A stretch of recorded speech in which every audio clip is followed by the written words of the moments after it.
weekend in your hand? Sounds good, doesn't it? The next keyword is minutes away on Sports 1280. All right, here we go.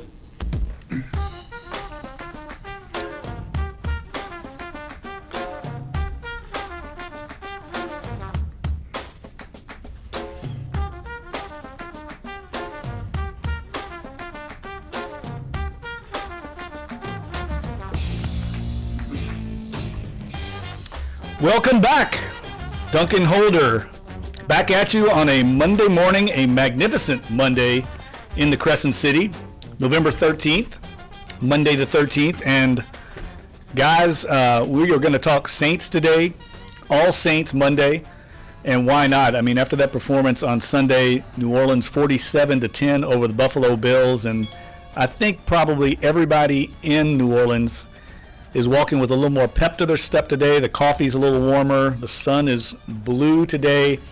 And the Saints are 7-2 and rolling. So we're going to discuss the Saints, break that down, and try and put into terms and to perspective where this start is at. I think now everybody's buying in, and including our guest host this morning, sitting in. It takes two. You didn't even ask us. It takes two, as Salt and Pepper once, I think Salt and Pepper said that, to make everything go right and replace Larry Holder. Jim Derry and Amos Morale, my colleagues at NOLA.com and the Times-Picayune, sitting in for Larry as he flies back from Buffalo. Welcome to the show, guys, and thanks for sitting in. Oh, yeah. Appreciate you having us. Glad to be here, my friend. Well, what did you guys think? Did you all both watch the game yesterday? I assume you did, or at least saw highlights. And what did you think of that performance? I'll tell you when it hit me how good they were. When it was 37-3, and I'm sitting there, we still have a whole nother quarter to play, and they aren't throwing in the ball anymore. That was when it hit me just how good they were playing. They ran the ball, I think, 24 straight times. Somebody pointed out a stat to me yesterday that the streaker in Buffalo ran for more yards than the Bills did. Yeah, I think that's right. It was that bad. It was as thorough a domination as we've seen in a long time, and that's what I've brought up a few times. When it's natural to want to compare teams, we do that. Of course, players and coaches don't, but that's what we do in the media, and fans do that. And this is the first time that we've started to see the Saints dominate like they did in 2011 and 2009. So to me, this is cause for some alarm around the NFL because these guys, I think, are getting better. That should be the scary thing. They're improving. They're a young team, and this team, I think, has a lot of potential. Let's first give out the phone lines in case you want to call into the program because we want to hear from you today. This is going to be open phone lines. We're going to hear some audio from Drew Brees, Sean Payton, Terron Armstead. Larry had an interview with Terron Armstead after the game, but mainly we just want to break this down, and we want to hear from you. So if you want to call and join the program, it's 504-260-1280. And you can also, of course, listen in on the iHeartRadio app. We're streaming live right now on NOLA.com. And, of course, all over America on the iHeartRadio app. So if you want to join in, as we often hear from people all over the country calling in, we want to hear your thoughts because this was, I think, a milestone game yesterday, a milestone performance. Kind of one of those ones that you say, okay, these guys are for real. And Amos, you said something to me off the air that you're finally, I think, starting to buy in. You're kind of skeptical by nature like me. What made you decide to buy in? Just the way they were able to win. They were able to win the game without Drew Brees really, needing to be there. It seemed like they, Drew Brees would have decided in the second quarter, I'm going to take the rest of the day off. They were running the ball so effectively against a good defense. That Bills defense has found a way to get their hands on some balls, pop them out of the running backs or the ball carrier's hands, and it's just been, they were just dominating them on the run, throwing these just pitches to Kamara, and it looks like he's got, no blockers, and then he somehow finds a way to get this first down. It was just one of those things, and then it was the same thing. I wrote a story last week about how this team has been really good at making adjustments. And you saw that after that first drive where LaShawn McCoy goes and kind of gashes him for a lot of yards, and they hold him to a field goal. But then after that, the Bills couldn't get. I think Tyrod Taylor finished with 58 yards passing. Yeah, how many times did we see Taylor with plenty of time? Because I thought the Bills blocked up the Saints pretty well, and he had nowhere to go with the ball. That's indicative of the pass coverage downfield. Marshawn Lattimore taken out Kelvin Benjamin, the guy that the Bills traded for, of course. They thought that would improve the passing game. And the Saints right now, I think, are 7th in the NFL in pass defense overall. And it's just getting better. It's even without Kenny Vaccaro yesterday, they shut down the passing attack. And I think you made a really good point, and that was a good Bills defense. This is a team that I don't think the Saints came in expecting to be able to dominate the way they did on offense. What did you pick the game? I picked it to be a close game. Oh, I definitely thought it would be a close game. In fact, I wasn't sure that that the Saints would win the game. I thought it was a tough road trip. I thought that the weather, although it didn't end up raining, so that helped them out a lot, I think. But they hadn't played in cold weather in quite a while, and Drew Brees has struggled when temps are in the 40s or below, and they didn't need him yesterday. We don't know if he struggled because he didn't need to throw the ball.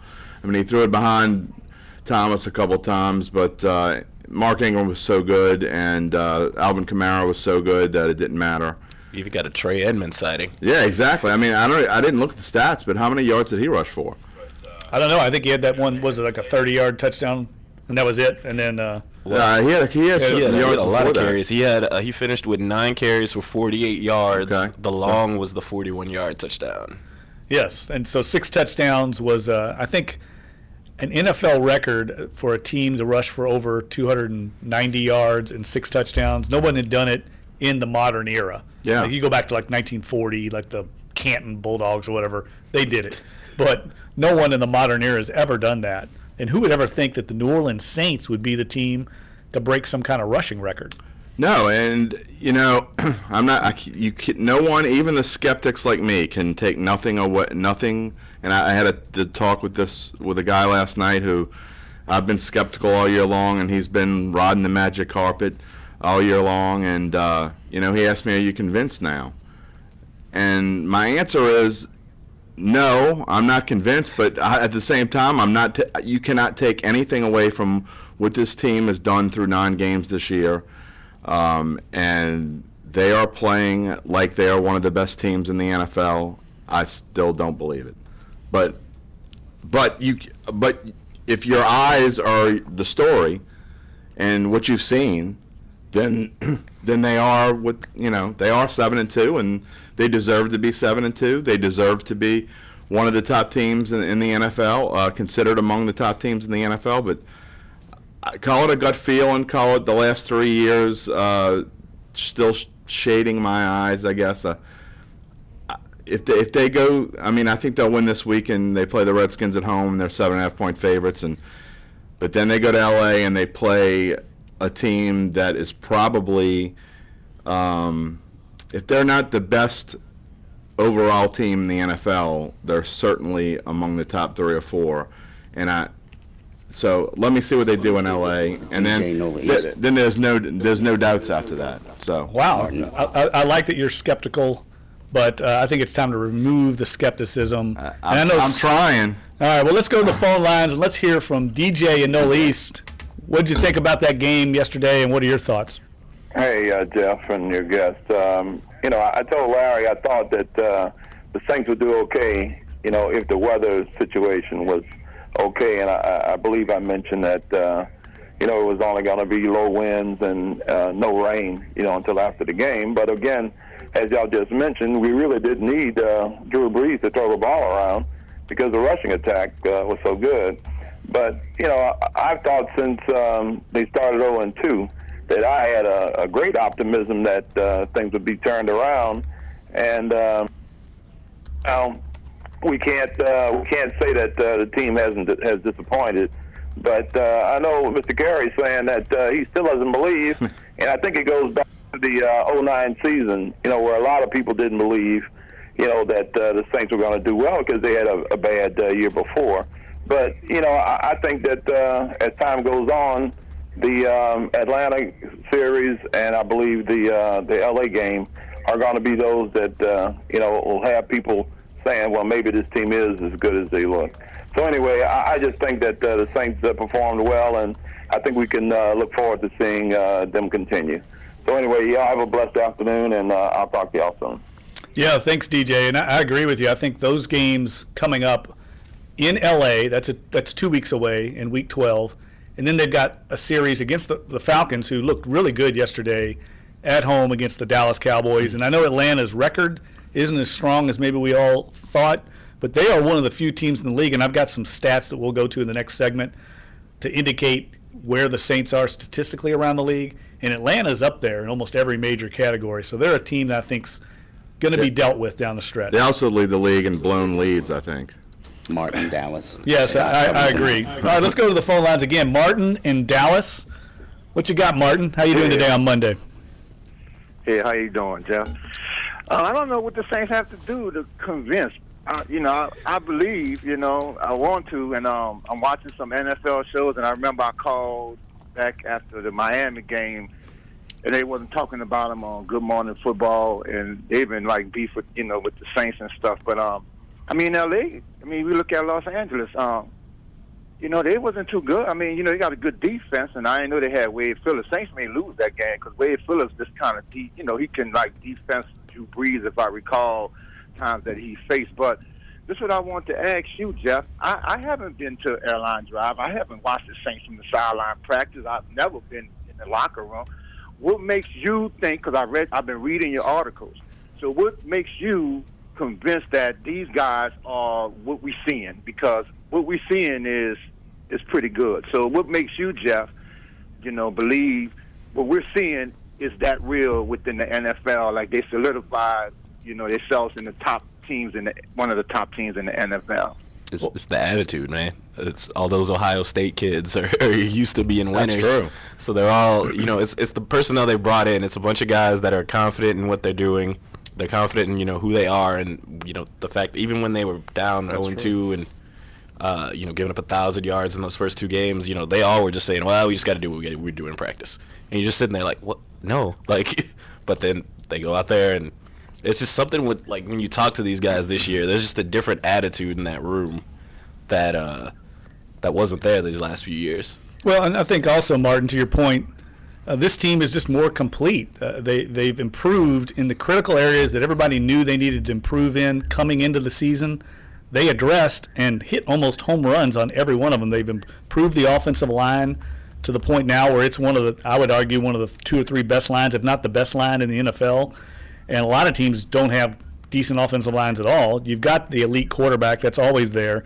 And now they've improved the defense to the point, and I think getting Marshawn Lattimore was the domino that needed to fall. Needed to be put in place because it affects the rest of the defense. Now the pass coverage, like I mentioned earlier in the program, Tyrod Taylor had a lot of time to pass yesterday a few times, and he had nobody open downfield.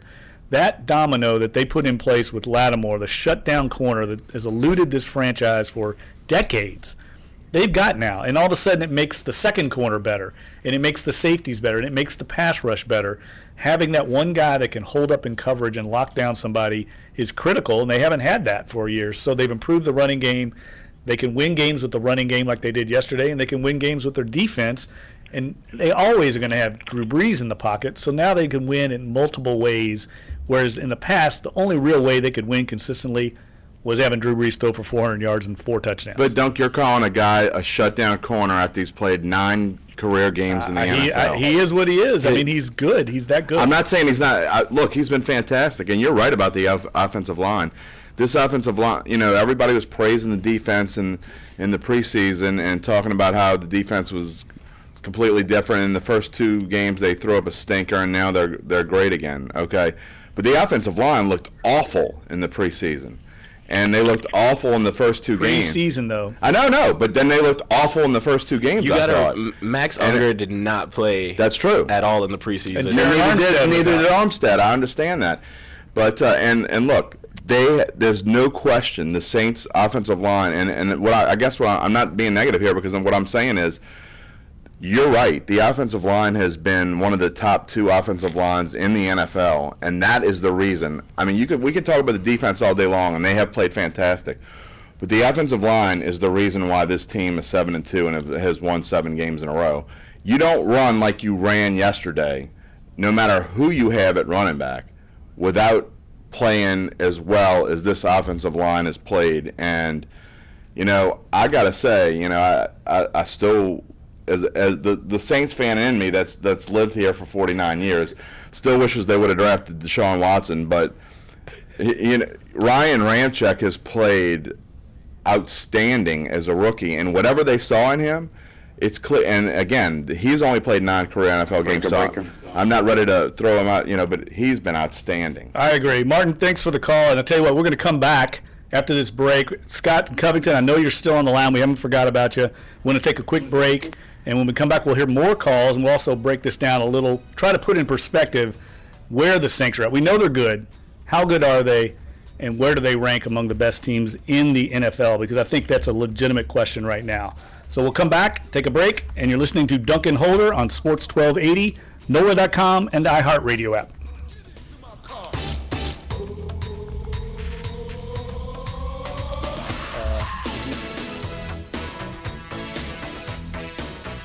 Your shot at $1,000. All right, we got Scott in Covington. Now we got a Donnie in Kenner and David in Las Vegas. Supply. That's Bill to 200-200. And the New Orleans Saints, what can you say? Shorty Holtberg, 2 till 4. There's something happening here. You got me? On it, all these little Gotcha. Wait, Scott in Covington, Donnie in Kenner. Scott in Covington, Donnie in Kenner, and David in Las Vegas. Let's do them all, man. Let's just knock them out. Yeah. Orleans. But it is too funny. Like whenever the Saints are winning, people don't call. They only want to call when they're bitching about them when they're losing. But now when they start really winning, stacking up some wins, then people will call. Yeah, you're exactly right. I've had 2 people call me already today during Chris Gordy's show to say, "Hey, what time's Josh going to start? I want to put that dick straight." That's hilarious. Like by game 2, this guy calls up and he's like, the Saints are just a few pieces away from making a real big run. And he's like, "Shut up, idiot!" And they hung up on him. He's like, "Yeah, I want to give him 4 today." I'm like, "Call back." Monetary I will put you through. Thanks. That's Even good a small stuff. donation can make a big impact and can quickly become exactly. Oh, sorry, you 2, for that foul language. Oh, I'm so offended. Can make a huge difference. No, Well, you're not YouTube. Yeah, it goes on the freaking dairy. It goes on the YouTube stream. Okay, well, I'm offended for them. Yes, absolutely. Your virgin ears. Exactly. iHeartRadio Music Festival from Las Vegas. Let's go! 2 nights, 1 stage. Over 20 of the biggest artists on the planet. All right, I got about a minute. Fans from around the world. iHeartRadio, we appreciate it. Are sold out. 2017 iHeartRadio Music Festival. Coldplay, Big Thomas Rhett, The Weeknd, and more.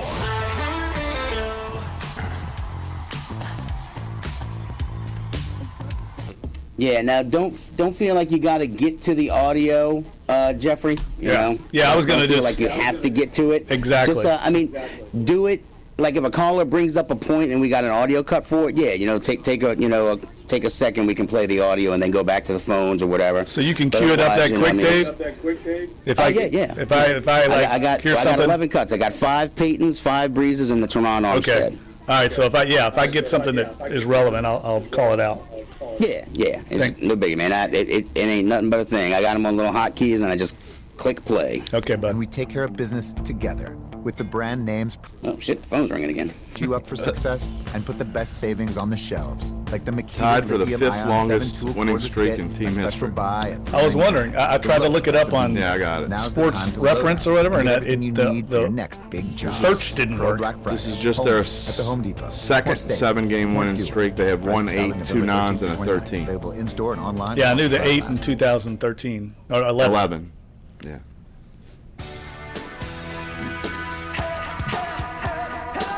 This is Yeah, we got Rip in Boulder. R.I.P. Boulder. You on? Welcome back to Dunc and Holder, Sports 1280, NOLA.com, the iHeartRadio app. We're going to go back to the phone line. Scott in Covington has been holding very patiently. Scott, how you doing this Monday? I'm doing good.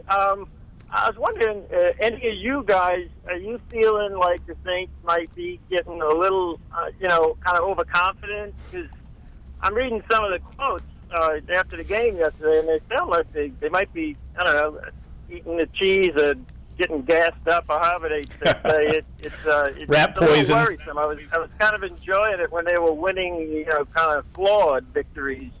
where they would, have a lot of stuff to clean up but still winning, Well, Scott, that's a good point. And I would say this, Amos, you can speak to this because you're in the locker room a lot.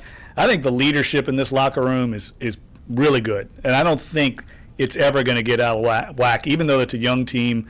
They've got their heads on straight. And I think that's one thing Sean Payton is doing right now is keeping his finger on the pulse and keeping the throttle pushed down on this team. Oh, yeah. Kenny Vaccaro literally has a gas mask that he just puts on sometimes when we're asking him questions, about how good the defense is. He's like, I got this just in case y'all try to gas me up. And, a lot of the other guys mention the gas mask when you start telling them about the stats and where they're ranked and all of that. So they're really, the answers they're giving, it's because that confidence is playing into the fact that, the defense is playing so well, that they know that they're going to go out there and get these stops and that they believe in it and, they really believe in what they're doing or whatever. But I think they the leadership, like you said, in that locker room, the Kenny Vaccaros, the Raphael Bushes, the Drew Breeses, Cam Jordans, all those guys are really, they're, in those guys' faces and telling them, like, hey, we still, we know what it's like to lose. We know what happens if we don't. And, I talked to Sheldon Rankins last week, and he said that's something, that him and a lot of the guys in his class were, they were like, we knew we were better than what we played last year, and we don't want to go through that again. So, yeah, no, they're definitely enjoying it, though. No one's going to accuse them of not enjoying it right now. I think they're just confident, Scott. I mean, I don't think it's a false sense of confidence or overconfidence. I think they know they're good, and they're just confident about it. I don't think they're going to lose focus or concentration because this team still has a lot in front of it, and they haven't won anything recently. Most of these guys haven't, taken a bite out of the, apple and won a playoff game, even been to the playoffs. So for the most part, this is a young team I think still going to be hungry going forward. I really don't think that's an issue. Now, maybe if it continues to mount, maybe they could have a letdown at some point. But the way they're stringing together wins right now, I don't think anybody's even going to catch them in the NFC South right now. I really don't. I could be wrong. Thanks for the call, Scott. Let's go to Donnie and Kenner, who's also holding. Donnie, how you doing on Monday? Hey, good morning, you guys. I just want to talk about the offensive line. When you establish that line, and you got Ramczyk, and what a great pickup, and he's pretty smart. You got Pete, you got Unger. I mean, this line is what creates those screens. And if you watched yesterday when Drew didn't have nobody to throw the ball when he ran for that touchdown, if you watch Armstead, he's going against the defensive end of the Bills, Yarbrough. He picks him up. He follows him in the push that he gives to this guy. That shows you how talented that Armstead is, and now that he's back on the line. With this line right here, that's why they tore up Buffalo. And if we stay healthy on that offensive line, well, it's going to create that. And Dunc, it's going to open up Drew if he has to throw the ball. But it was just an incredible win. It was exciting to see, and it kind of puts me back when the Saints, although they were more of an offensive passing team, but when you got two running backs, the defensive coordinator on the other team is just baffled where I'm going to put my run stuffers, and it's just exciting to see.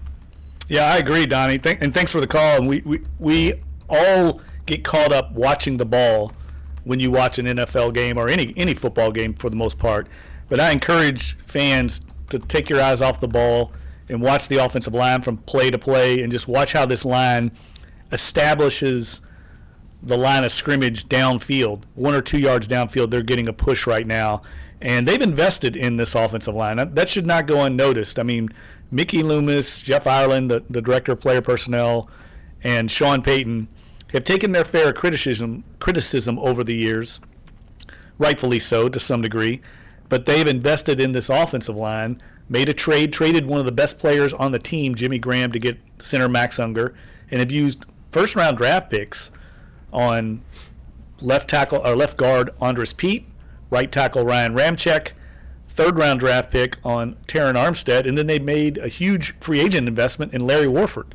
That's significantly investing in your big bodies up front, and it's paying off for this team because offensive line production and execution around the league is a huge weakness, and the Saints have a strength where a lot of other teams have a weakness.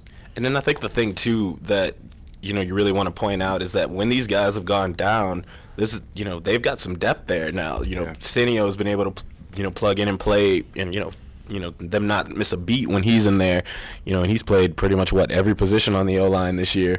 You look at Josh Laribas, who got that trial by fire in the preseason, and we were all kind of riding him about the snaps, but he's filled in when he's had to go in there. The depth they've showed, and just with Ramczyk being able to flip sides, almost seamlessly, and Teron Armstead is coming back. It just, they've showed a lot of depth in at the offensive line, and that's been really key for him. Yeah, a couple of years ago, I remember Zach Strief telling me that Senio Clemente would start for well over half the teams in the NFL, and I thought that was just Zach being a good teammate, pumping up his buddy.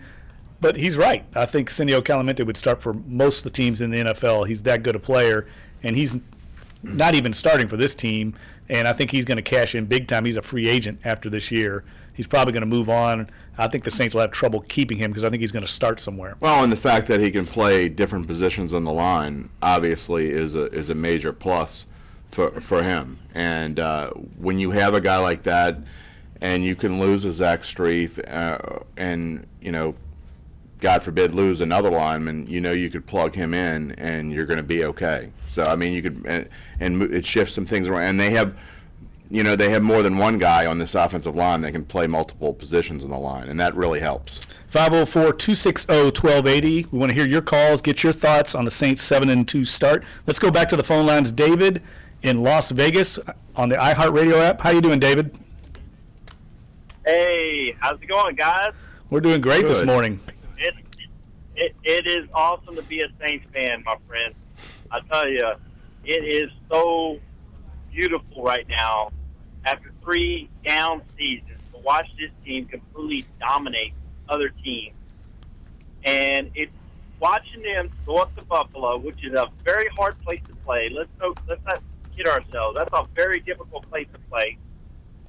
Outside, and a tough team. McDermott has done a really good job with that Buffalo team. They're young. They have they've been playing most of the games they've played. It's been real tough, close games. And for us to go up there and beat them, and not just beat them, we dominated them. Outside of that one turnover that we had in the first quarter, we just completely dominated that team. And I'll tell you what, this offensive line has to be one of the, if not the best offensive line in football, has to be in the top 3. And I think, we're under the radar. People just don't talk about our offensive line. But, I mean, look at Andrews Peak. Completely just throwing guys around. You got Armstead just completely just tossing dudes around like it's like a sack of potatoes. I mean, Ramczyk, I can't really say much more than everybody else has been saying. The guy plays like a veteran. Excellent pickup. And I just think defensively, watching what we did yesterday, I know it's Tyrod Taylor, but again, he's a starting NFL quarterback, guys. We held them to under 200 yards, if I'm not mistaken, in total offense. I mean, that just doesn't happen very often in the NFL. And then we got Sheldon Rankin at his coming out party, and I tell you what, if Sheldon Rankin can get off with everything else we're doing, I tell you, I don't see us losing anytime soon. Now, we will have Washington coming up, and they're a very tough team, guys. So they can't be looked past, and they're going to be a tough out. But I think we go in there and beat them, and L.A. Rams after that, anything can happen. Thank you. Thank you for taking my call. All right, David. Thanks for calling in from Las Vegas. The magic carpet is flying high, Dunc. It's flying high. And with good reason. This team is performing, but 14-2, baby. I don't know about that. I'm not going to go that far, but I do think there's certainly reason for optimism with the performance yesterday. That was an eye-opener. I think everybody in the league saw that as an eye-opener. Not necessarily just the score, but the way it occurred. So I would be willing to bet that Fox has changed whatever schedule they had for the future and the 2 weeks from now, and that wherever Joe Buck and Troy Aikman were going 2 weeks from now, they're now going to L.A. I agree. Well, look, let's take a break, and we're going to come back. We're going to Rip. We know you're on the phone line in Boulder, Colorado. We're going to get you after the break. We want to hear from you also, so give us a call on 504-260-1280. We're talking all Saints all day this morning on Dunc and Holder, and you are listening to Dunc and Holder on Sports 1280, NOLA.com, and the iHeartRadio app. Come right back.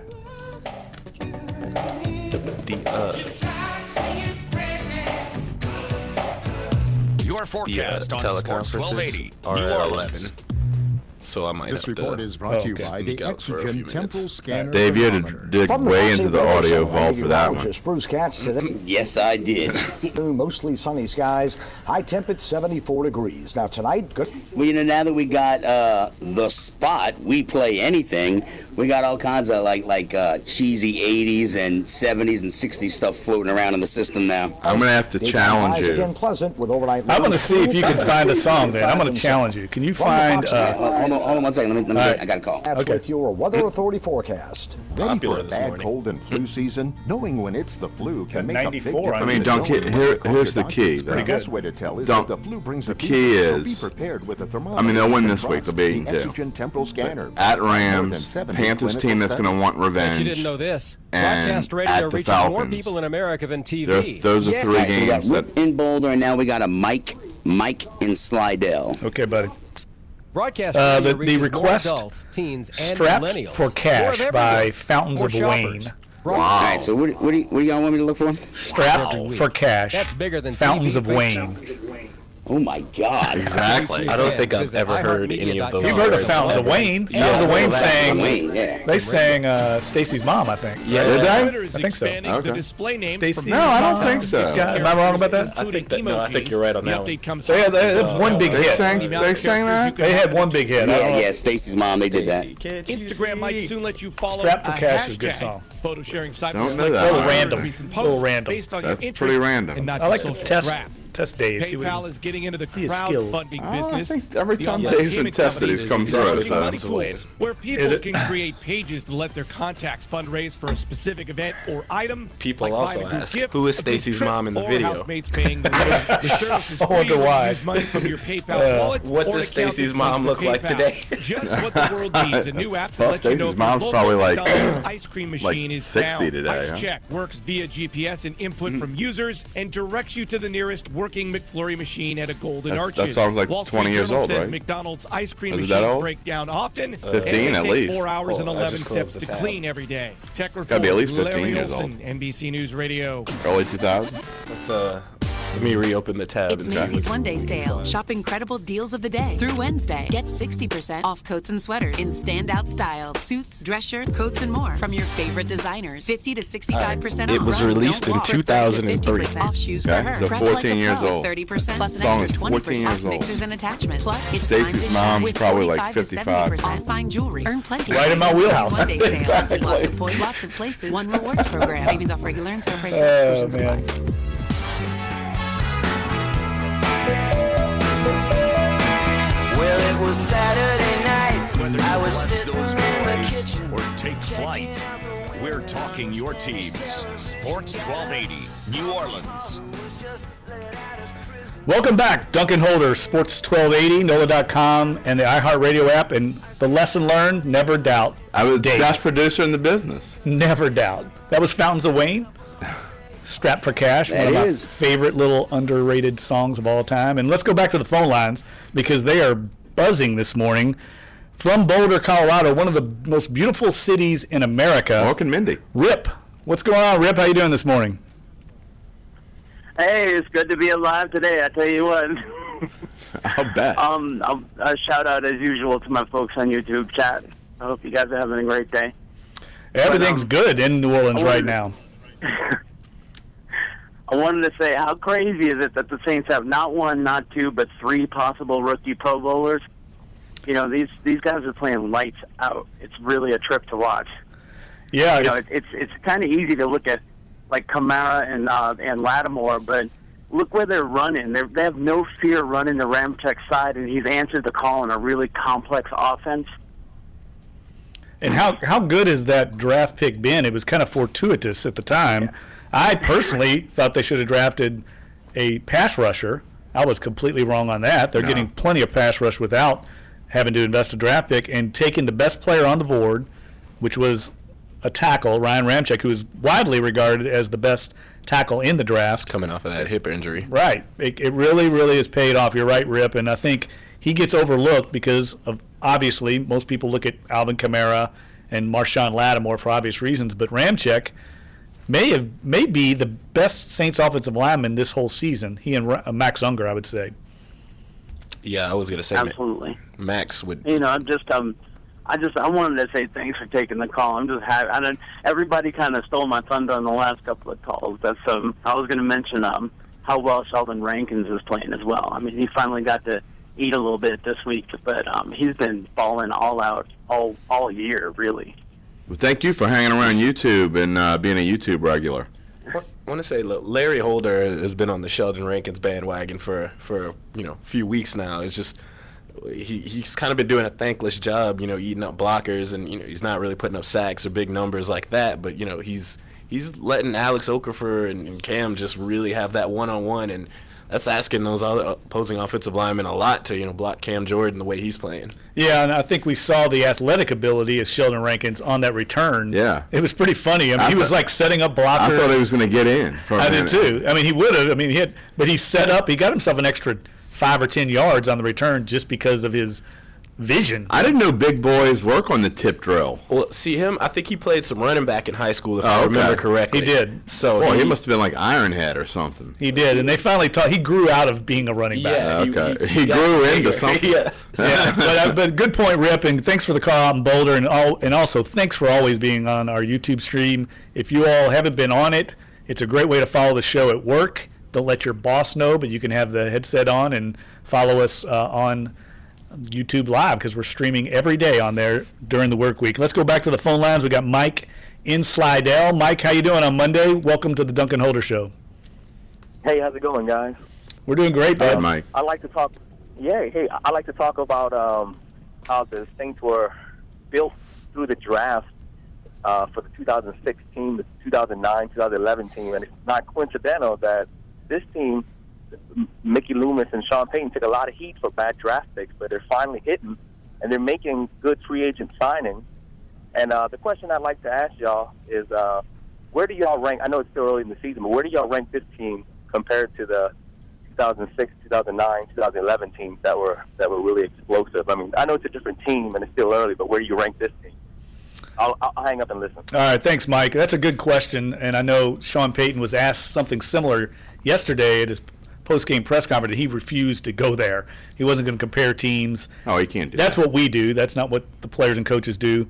I'll just weigh in first. I would say we only have a half-season body of work to analyze, so I think it's unfair to compare them to the Super Bowl team, a team that won it all. That's going to be the greatest team in Saints history until we are proven otherwise. The 2011 team, I think, was probably the most explosive offensive team the Saints have ever had. They set all kinds of league records. This team isn't like that. They don't have the explosive playmakers on the perimeter, but I think they're better running the ball than that team, clearly. Definitely. And I think the offensive line is better. So it's just different, and they're probably better defensively than that team. This team reminds me of 2006 in that it's smart, very smart team. They don't beat themselves. They're kind of gritty the way that 06 team was, but I think they're better than the 06 team. Well, they're older than that team, though.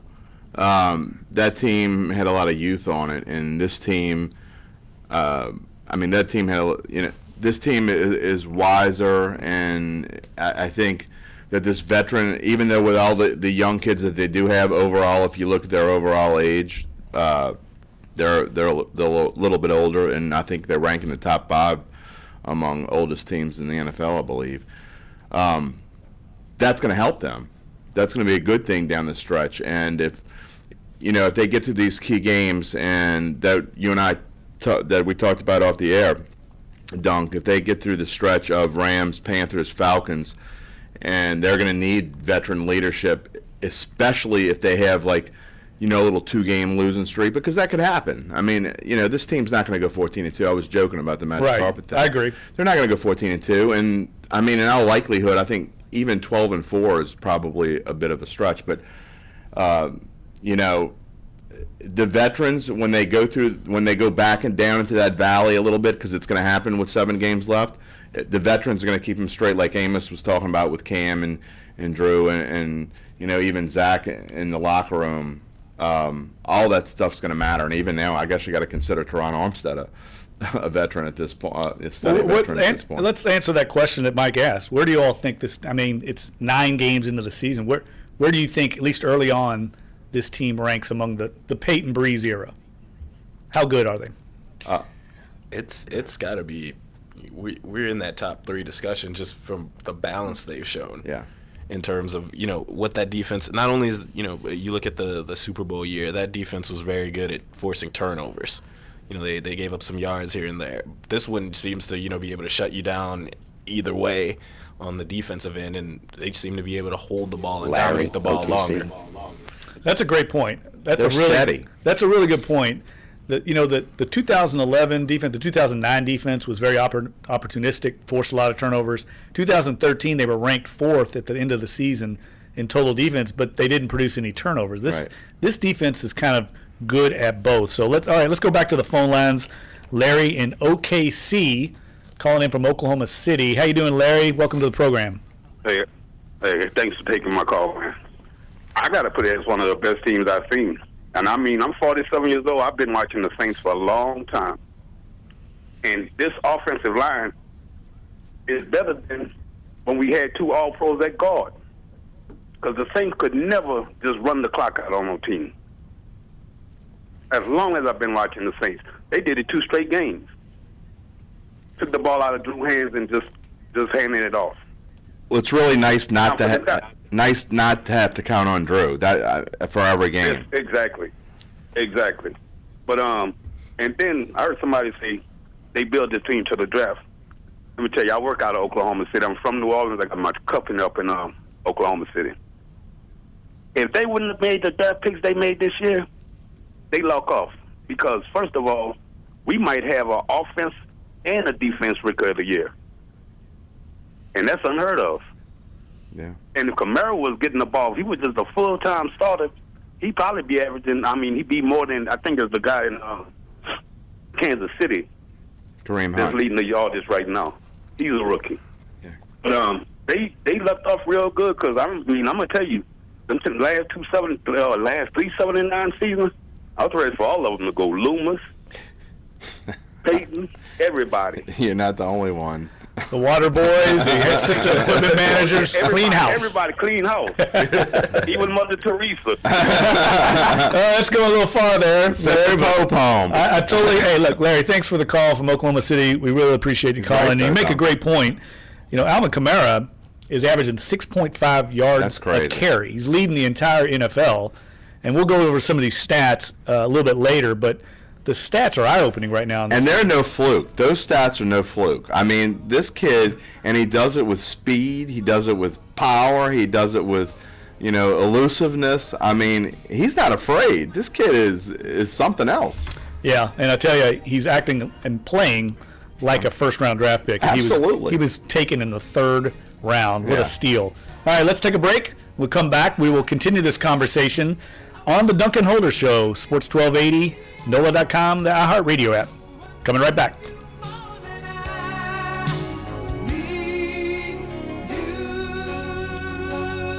Corey Oh, with Peter Cetera coming gone. back from the dead. Is it Peter Cetera? Yeah, Chicago, yeah. In my life, I wasn't. You're the inspiration. Don't you ought to Man, I'm do a sold segment on on I a love upcoming keeping show? it together. Where would Sports. Kamara go now in the draft if you redid the draft?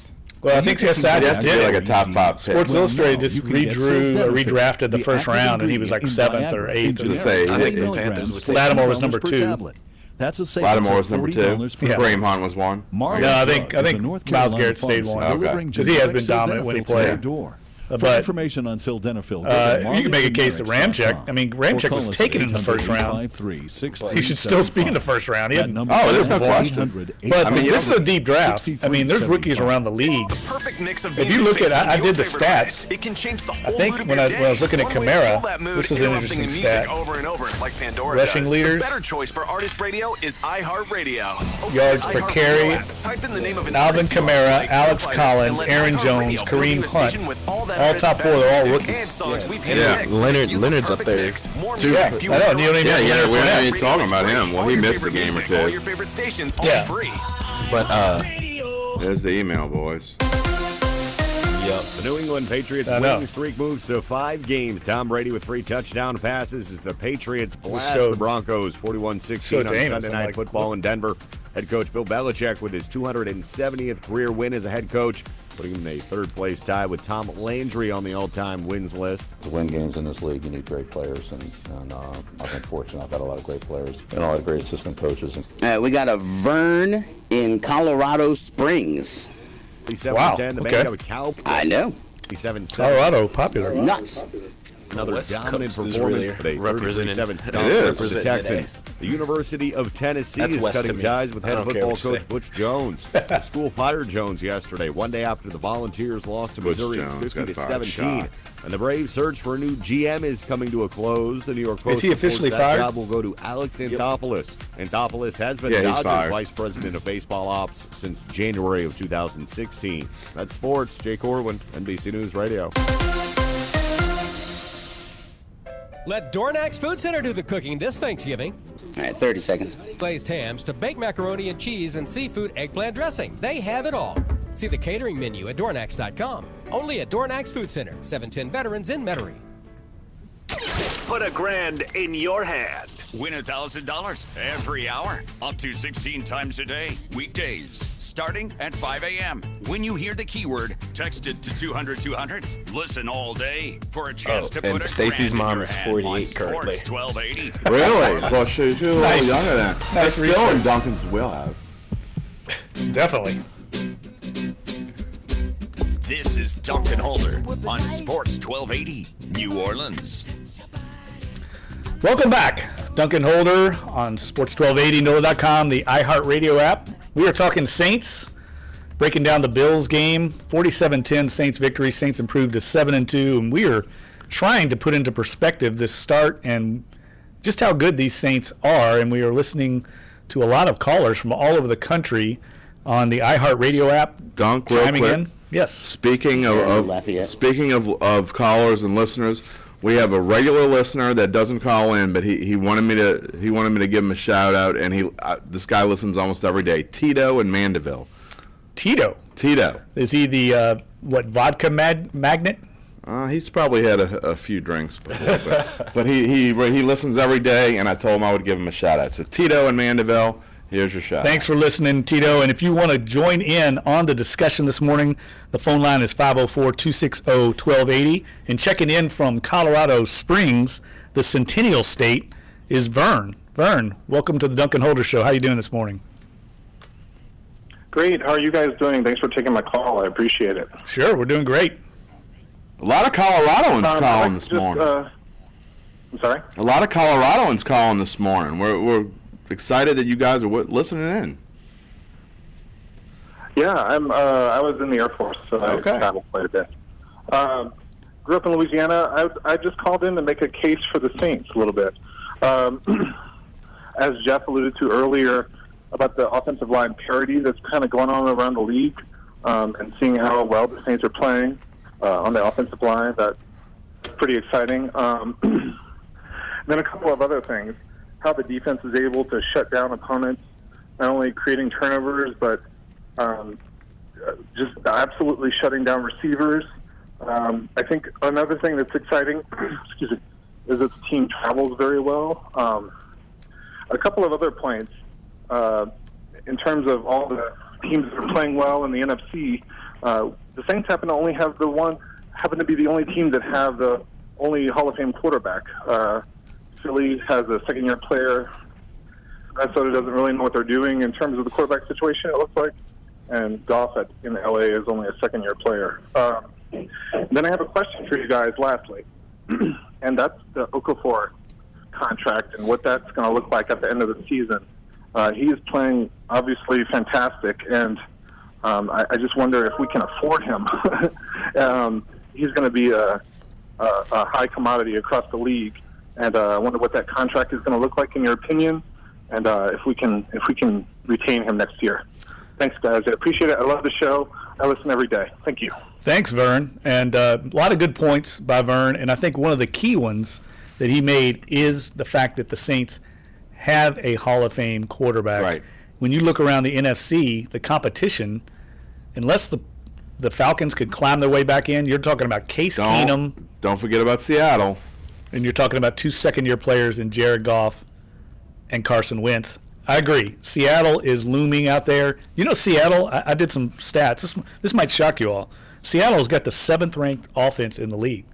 Yeah, that does surprise me, actually, because they have no running game. They're not scoring a lot of points, but they are moving the ball. Well, then, heading into this game, they were the top team in second-half scoring differential. The Saints were number 2, tied with the Rams. So, Seattle just finds ways to put teams away. Russell Wilson finds ways. They've been there, and that's a team that you need to fear. You got 3 minutes left. All right, let's go back to the phone lines. Jeremy in Lafayette. Jeremy, how you doing today, buddy? Doing good, man. How y'all doing? We're doing great. Excellent. Awesome. Good to hear, man. Long-time listener of the Dat Chat. Listen every day to Dunc and Holder. Love the show. But I want to make a comment about, I really like the draft class this year. I think it's probably the best that I've seen in my lifetime. I'm just 30 years old. I've been watching since I was 8. I really feel like the Saints are building for life after Brees, being that they're running the ball efficiently. I mean, they went 24 plays running the ball and got, I think it was like 170, 80 yards, something like that on those carries. I really like how they're building around the team, and I feel like not just this year, but the future is looking pretty bright. You know, if you get Drew Brees locked in for another year or maybe 2 years after this, I mean, they could build around with a good young quarterback behind them, and the run game and the defense, everything's looking real strong. I'm going to let y'all comment on that, and I'm going to turn the radio back on. Thanks. Yeah, thanks, Jeremy. Good points all the way around. This was, I think, the youngest defense in the entire NFL starting out this season. So, yes, the last 2 draft class, this past one, which is a home run draft class, the best since 2006, but also the 2016 draft class is also paying dividends with Rankins and Onyemata. I'm trying to think who else is in that group. It's a lot better than the 15 draft class. Yeah, and you got Mike Thomas. Your best receiver is young. Alvin Kamara obviously is going to be the running back of the future here. He's a rookie. You got some vets in the offensive line, but you also got a nice mix of young players. And the defense is almost all young, with the exception of like Vaccaro and Cam Jordan. I think that, and I know earlier we didn't really get to Vern's question about Alex Okafor. We'll get to that in the second hour. But the big contract looming is Kenny Vaccaro. What do they do with him? They won yesterday without him, but he's been playing like a Pro Bowler. So there's lots of questions. I can't imagine that Kenny Vaccaro is going to be back after this year. And I think part of it, because I think they're kind of masking what happened early in the season when you win, you forget about what happened before. But Sean Payton doesn't forget, and they're not going to give him the money that he's going to earn in the open market, I don't think. But that who cares about that right now? I mean, they need him the rest of the year, and he's going to be a key player, and because of his veteran leadership.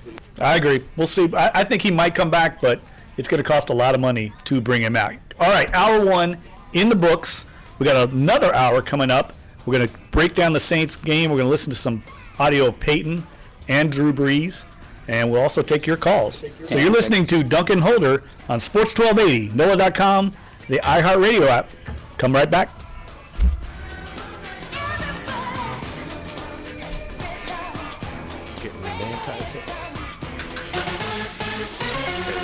The risk of fire doubles during the holidays. John Kinney of the Hartford says seasonal decorations are a factor, but that's not all. Cooking, candles, fireplaces and chimneys, and electrical are very common causes. Kinney says the chance of a house fire doubles between Thanksgiving and New Year's Day. He says one of the most important things you can do to protect your family is to map out an exit route just in case of fire. He told me. A long-term study just out says there's no link between a popular weed killer and cancer among farm workers. Researchers say they couldn't establish a connection between the chemical in Monsanto's Roundup and cancer in farm workers exposed to it. That's cool. More than 180 people in the United States are suing Monsanto, saying they believe their cancer is directly linked to the weed killer.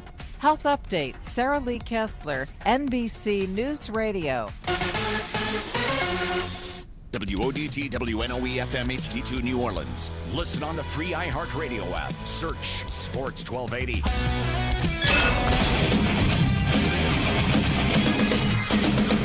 Fox Fox Sports Trending now. With news from Major League Baseball, the Braves are hiring Alex Anthopoulos as their next general manager. He spent the past 2 years in the Dodgers front office. Before that, he was GM with the Blue Jays. College football news, CBS Sports is reporting that the University of Florida has ramped up its search for their next football coach by vetting their most high-profile candidate. That would be Chip Kelly. Unreal. Gators have already put in calls to folks at Oregon and to the NFL's Eagles and 49ers. Florida is also reportedly interested in Central Florida's Scott Frost and Mississippi State's Dan Mullen. University of Tennessee is also searching for the Vols' next head coach after firing Butch Jones over the weekend. Meanwhile, the Dolphins and Panthers wrap up Week 10 in the NFL tonight. Monday Night Football kicks off 8:30 Eastern from Charlotte. Carolina at 6-3 is a game behind the Saints in the NFC South. Miami 4-4. I'm Deb Carson. We are Fox. Okay. Welcome to 4.5 minutes. Pleased to find out what Americans really think about what's happening in celebrity news and trending topics. Download the Zip app today in the App Store now and join the conversation. I'm Christina Staffo, and here's what opinionated Americans are talking about today. In a recent interview, Drake casually admitted that he's been collecting Birkin bags for years for his future wife. Does Drake sound like a winner? Men and women were polled, and here's what they have to say about it. Now, 35% of people polled think this is a very sweet gesture, and so do I. I'd be totally okay with a collection of designer bags, but the majority at 65% think what he's doing is a little bit much. If you want to hear about the latest Zip Poll USA trends, come visit us at zippoliusa.com or find our podcasts on your favorite social media feeds and podcast sites. We post new poll results every day, and of course, download the Zip app today. These games getting good crowds? Yeah.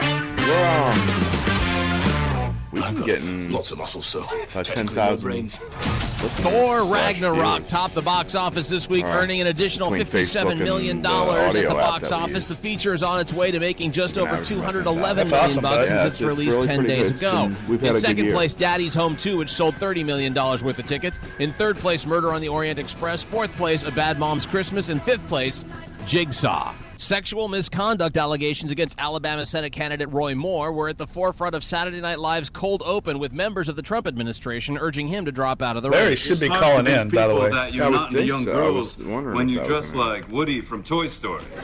Star Trek actor George Takei has denied he groped a struggling model in 1981. Oh, my. Scott R. Brunton told The Hollywood Reporter that he met Takei one night and Takei invited him over to his condo and served him drinks. Brunton said those drinks made him pass out, and he claims that he woke up to find Takei groping him. Takei said Saturday in a series of tweets and later a Facebook post that the events described in that interview simply did not occur. Eminem's back, and he brought along Queen Bey. But only when it freezes. On Friday, the rapper released his new single, Walk on Water, featuring Beyoncé. The track for his 9th studio album, rumored to be called Revival, is his first single from an album since 2014's Headlights. Eminem will appear as a musical guest on the November 18th episode of Saturday Night Live, hosted by Chance the Rapper. That's entertainment. I'm Michael Bauer, NBC News Radio. iHeartRadio Music Festival. Our sold-out 2017 iHeartRadio Music Festival from Las Vegas. Let's go! 2 nights, 1 stage. Over 20 of the biggest artists on the planet. Celebrated with iHeartRadio fans from around the world. iHeartRadio, we appreciate it. Our sold-out 2017 iHeartRadio Music Festival. Coldplay, Big Thomas Rhett, The Weeknd, and more.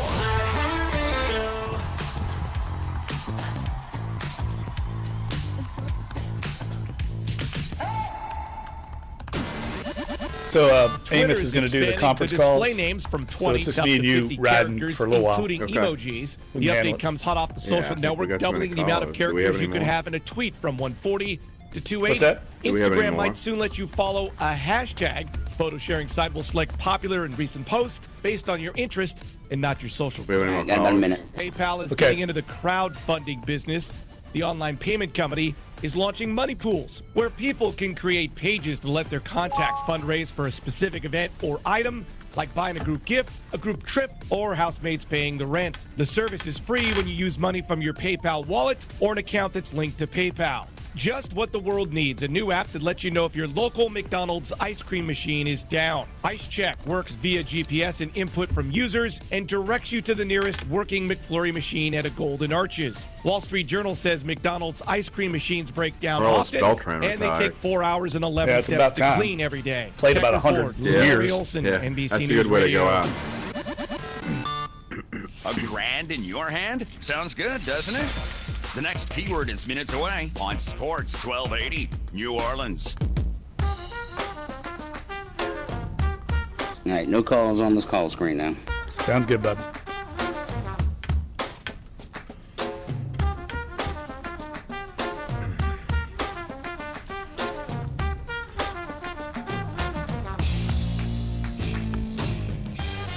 Welcome back. Hour 2 of Dunc and Holder. A hot and heavy edition of the show on Monday morning. Lots of calls, lots of excitement right now with the Saints. 47-10 win yesterday against the Buffalo Bills, and it's all Saints Monday. We are talking wall-to-wall New Orleans Saints because right now they are the talk of the city. And it was a great sports weekend. I should add, I know we're talking all Saints right now. And by the way, sitting in right now for Larry Holder, my cohort in crime, Jim Derry, pinch hitting. I know the YouTubers are upset they can't see me right now. Yeah, we got to figure that out. We're going to have to get Clyde to do the panoramic. Address the Mevo camera, this new fancy camera that we have.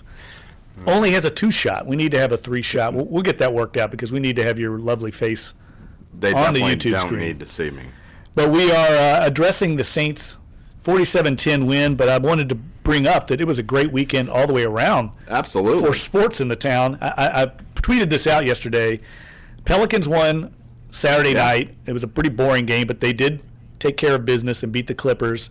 You had the start of college basketball season on Friday night. Tulane men had a shootout. They won against Long Island, Brooklyn. LSU over Alcorn. LSU wins. Pelicans win. Tulane and LSU on Saturday win in football. It doesn't get much better than that in fact, for New Orleans sports. Larry would say, when's the last time the Saints, LSU, Tulane football, LSU basketball, Tulane basketball, and the Pels all won in the same weekend? And I think Gene Gilead, our resident stat expert, or Jim Rapier would know that, and we need some help because I bet it's been a long time when you start throwing in college basketball. That's what you guys need. You guys need a resident stat man. We need a stat boy. Well, Clyde's not really a stat boy. He's like I don't know what Clyde is. He's a guru. Yeah, he's our like a rogue plutonium ion in the team Dunc Holder team chemistry that we throw into the mix. But look, I want to throw it out to the phone lines because we had a lot of callers in the first hour. I'm sure we'll have more in the second hour. 504-260-1280 if you want to get in the discussion. Basically what we're talking about today is what did you think of that game yesterday? And what do you think of the Saints' chances going forward? Can this team make a Super Bowl run? Are they that good? And if not, where do they rank in the complexion of the NFC and the entire NFL? I think right now they are playing better than any team in the NFL. I'm not saying they're going to win the Super Bowl. I'm just saying right now they're playing better than anybody in all phases of the game. I don't know if I would go that far, but I would say this. That's not a ridiculous statement. So, I mean, it's not even. I'll take that. It's not even. In fact, that's even too harsh. It's not even. It's not an unfair statement. I mean, you could definitely make a case at the same.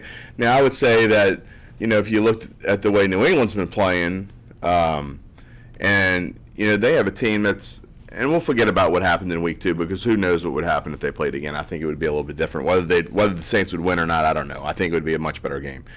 The Saints just looked completely unprepared, and I'm not sure what was going on in those first 2 weeks. But in a way, the Patriots are a lot like the Saints in the fact, and not just because it's Tom Brady and Drew Brees, but their offensive line has played very well. They've got maybe not quite as much out of their running game as the Saints have got, but they have some.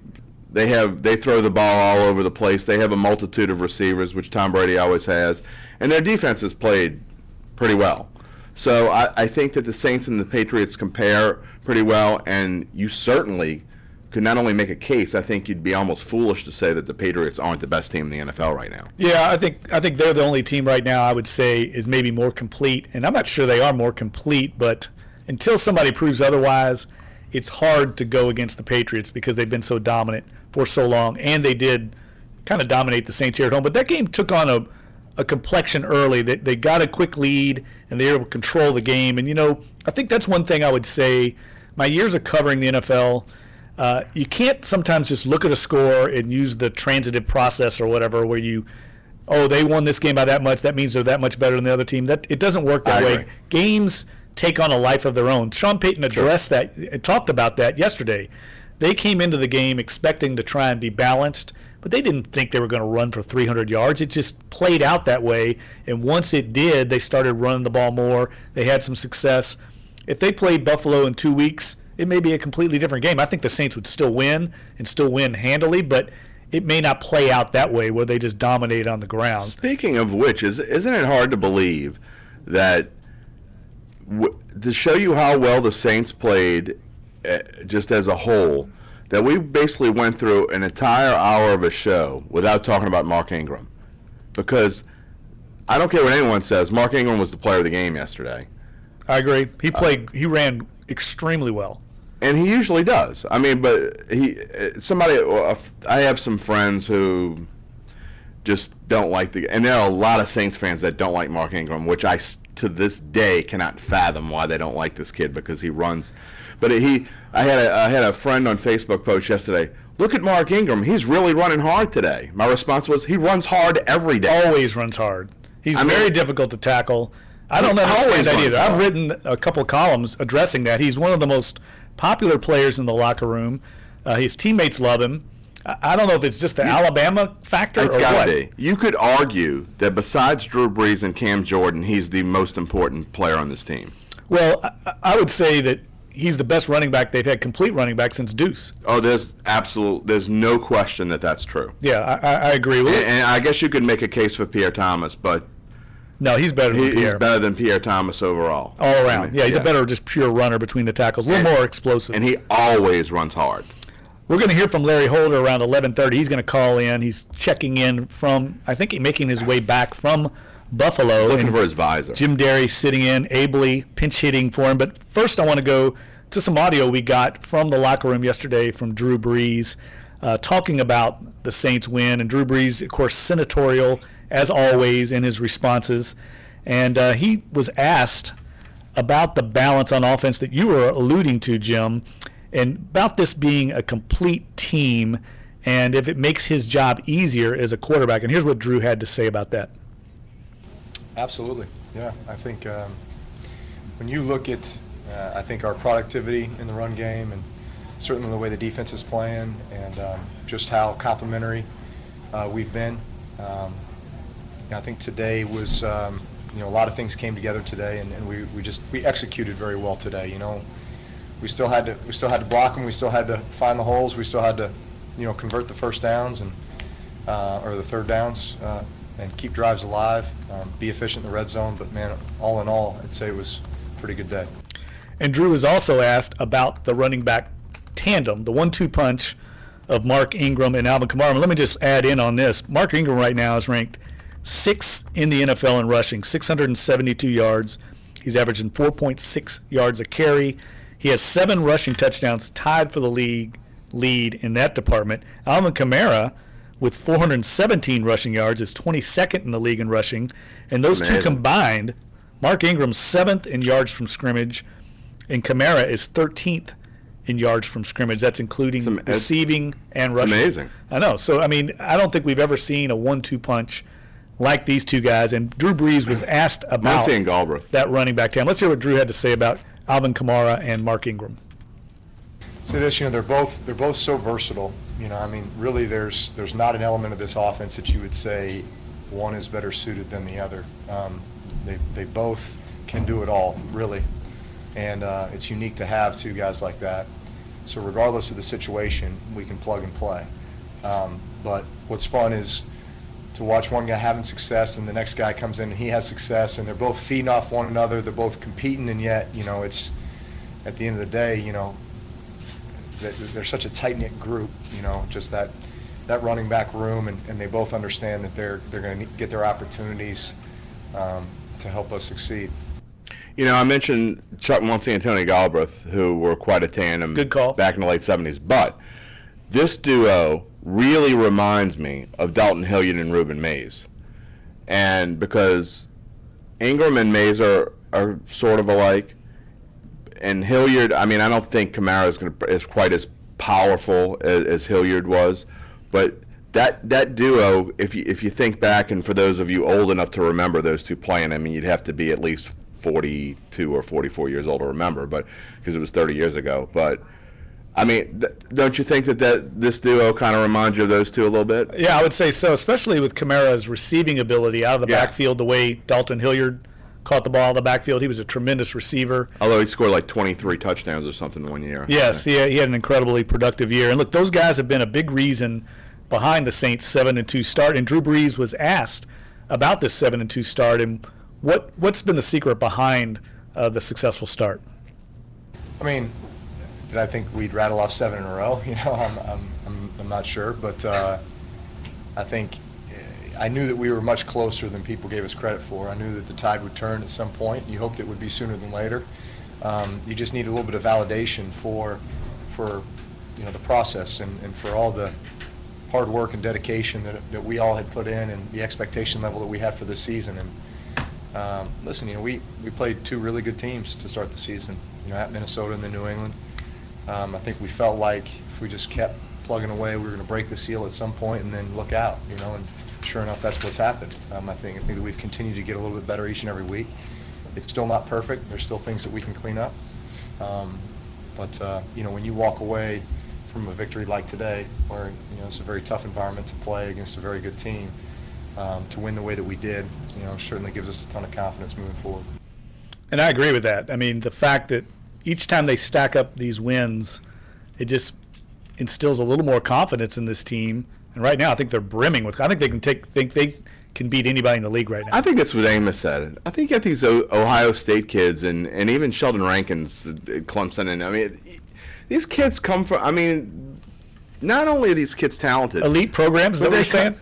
They come from these programs where they're used to winning 10, 11 games a year, and when they lose, it's a huge deal. So I mean, it's the same in high school. When you know, and I spend most of my time covering high schools, but when kids go to certain high schools, they might, just looking at them, you might have some kids that are just as talented as kids on teams that are 5-5, but they go to John Curtis, or I mean, because if you look at John Curtis as a whole, I mean, sure, they're talented, but I don't think they're that much more talented than like a St. Aug. But they win because they're John Curtis. So, I mean, winning breeds confidence, and these kids have probably not only gone to Ohio State and Clemson, but they probably won a lot in high school as well. Yeah, so, you know, that's a really good point. And Ohio State is known in NFL scouting circles as one of the best schools for draft preparation. I mean, these guys don't have a transition at all for the most part. I mean, look at Ezekiel Elliott, Taylor Decker, Joey Bosa, right. Mike Thomas. These guys come out and they step right in. There's no transition at all. Marshawn Lattimore is a prime example. I remember back in training camp, we were all talking about how good is he going to be, struggling in zone coverage. Right. So much for that. Yeah. The kid looks like a Pro Bowler as a rookie. Those kids wouldn't know what to do if they had to sit on the bench. Yeah, they probably never sat on the bench in their lives. I think you're right. I think the Alabama factor is the same. Those guys come out, they're used to winning. They're prepared by a former NFL coach. And they run basically NFL programs at the college level. That's blasphemy. It is what it is. I want to hear one last quote from Drew Brees before we go to a break. He was asked about, and I think this is an interesting question, is this team, because it can run the ball better and because it has a better defense, does it travel better? You know what I mean? Does it go on the road? Will it win down the road maybe if they have to go on the road in the playoffs in cold weather? Are they better equipped to win on the road? Frankie, North Shore. Well, I wanted to hear that one last clip, Dave, about the team being better equipped to win on the road. No worries. Come on, Dave. Drew Brees on traveling. Listen, every game is the next game, and therefore it's the most important game, you know. And so, you know, I think we've always prided ourselves on being able to go anywhere and get a win. And I think the history will show that. But you know, each season's different, each team is different, and we're glad that we were able to keep it rolling this week, and obviously the challenges only get greater as we move along. I agree. It's only going to get tougher as they go because they're not sneaking up on anybody now. All right, let's go to the phone lines real quick. Dave on the North Shore checking in on Monday on Duncan. I'm sorry, Frank. My apologies. I got Dave, the producer, on the line. Frank, how you doing on Monday? That ain't good. Oh, that's okay. I'm doing good, man. I just, looking at this game yesterday, I kept trying to find something about the game that stood out, that was different, that made me, because obviously right now I feel, that they could win the Super Bowl if they played like that every time, but we know that can't happen. I mean, they could say that of any team, really. But really, it was after the turnover. The Bills get the ball, we shut them down, we get the ball back, and we march down their throats, and that's the third time we're in the red zone in the game, and we go up 14-3. I felt like that took them out of the game where, they had to start worrying about passing more, and we just, the game played into our hands at that point. And, previous defenses, I just don't know that happens. So, it's the mettle of this team was tested yesterday going into an environment where, what undefeated at home the Bills were, and we went up there, freezing cold conditions, and we just took it to them, man. I mean, I've never seen a complete defense like this under the Sean Payton, in the Sean Payton era. So I just listened to your comments. Love your show, man. Thanks, Frank. And I agree. This team mentally is very tough. And I think one thing I would say about the defense, the linebacking core, while there's no Luke Kuechly in there, there's no Ray Lewis, that's a mentally tough group. Craig Robertson, Manti Te'o, A.J. Klein, who got nicked up. But that's a veteran group, and they've been around the block a while, and they are mentally tough. And I think they get the defense in the right calls and everything, and they get them lined up. So those additions on that second level have been key for this team this year, even if it doesn't show up maybe in the box score or in the stat sheet. Those guys are bringing a lot of intangibles to the table. And we're going to listen to some more calls and some more audio from the Saints when we come back from this break. And we'll also check in with Larry Holder in about 15 minutes or so. He's going to give us his thoughts on the game. But until then, we're going to take a break. When we come back on the Duncan Holder Show, Sports 1280, NOLA.com, the iHeartRadio app. Check back with us. Every inch of you is perfect from the bottom to the top. Yeah, my mama, she told me don't worry about your size. Your shot at $1,000 now. Text the keyword. All right. To Man, I 200 just talked about that toughness in the defense. Yeah, iHeartRadio info. I asked him whatever. We were talking about how like they're good at everything. He's like, man, we just cover up for each other's weaknesses. They let us play to our strengths and all that good stuff. So. From 5:30 to 8 on Tuesday. Yeah, I mean, Te'o had a good game yesterday, I thought. Him and his girlfriend. Boy. Had to go there. See, I didn't say it on the air. Had to go there. I didn't say it on the air. It went on the air, went on YouTube. Okay. They can't see me. Did you see that? They can't see Manti's girlfriend. They can't see, so you don't exist. They can't see Manti's girlfriend either. Did you all see the story? Did you?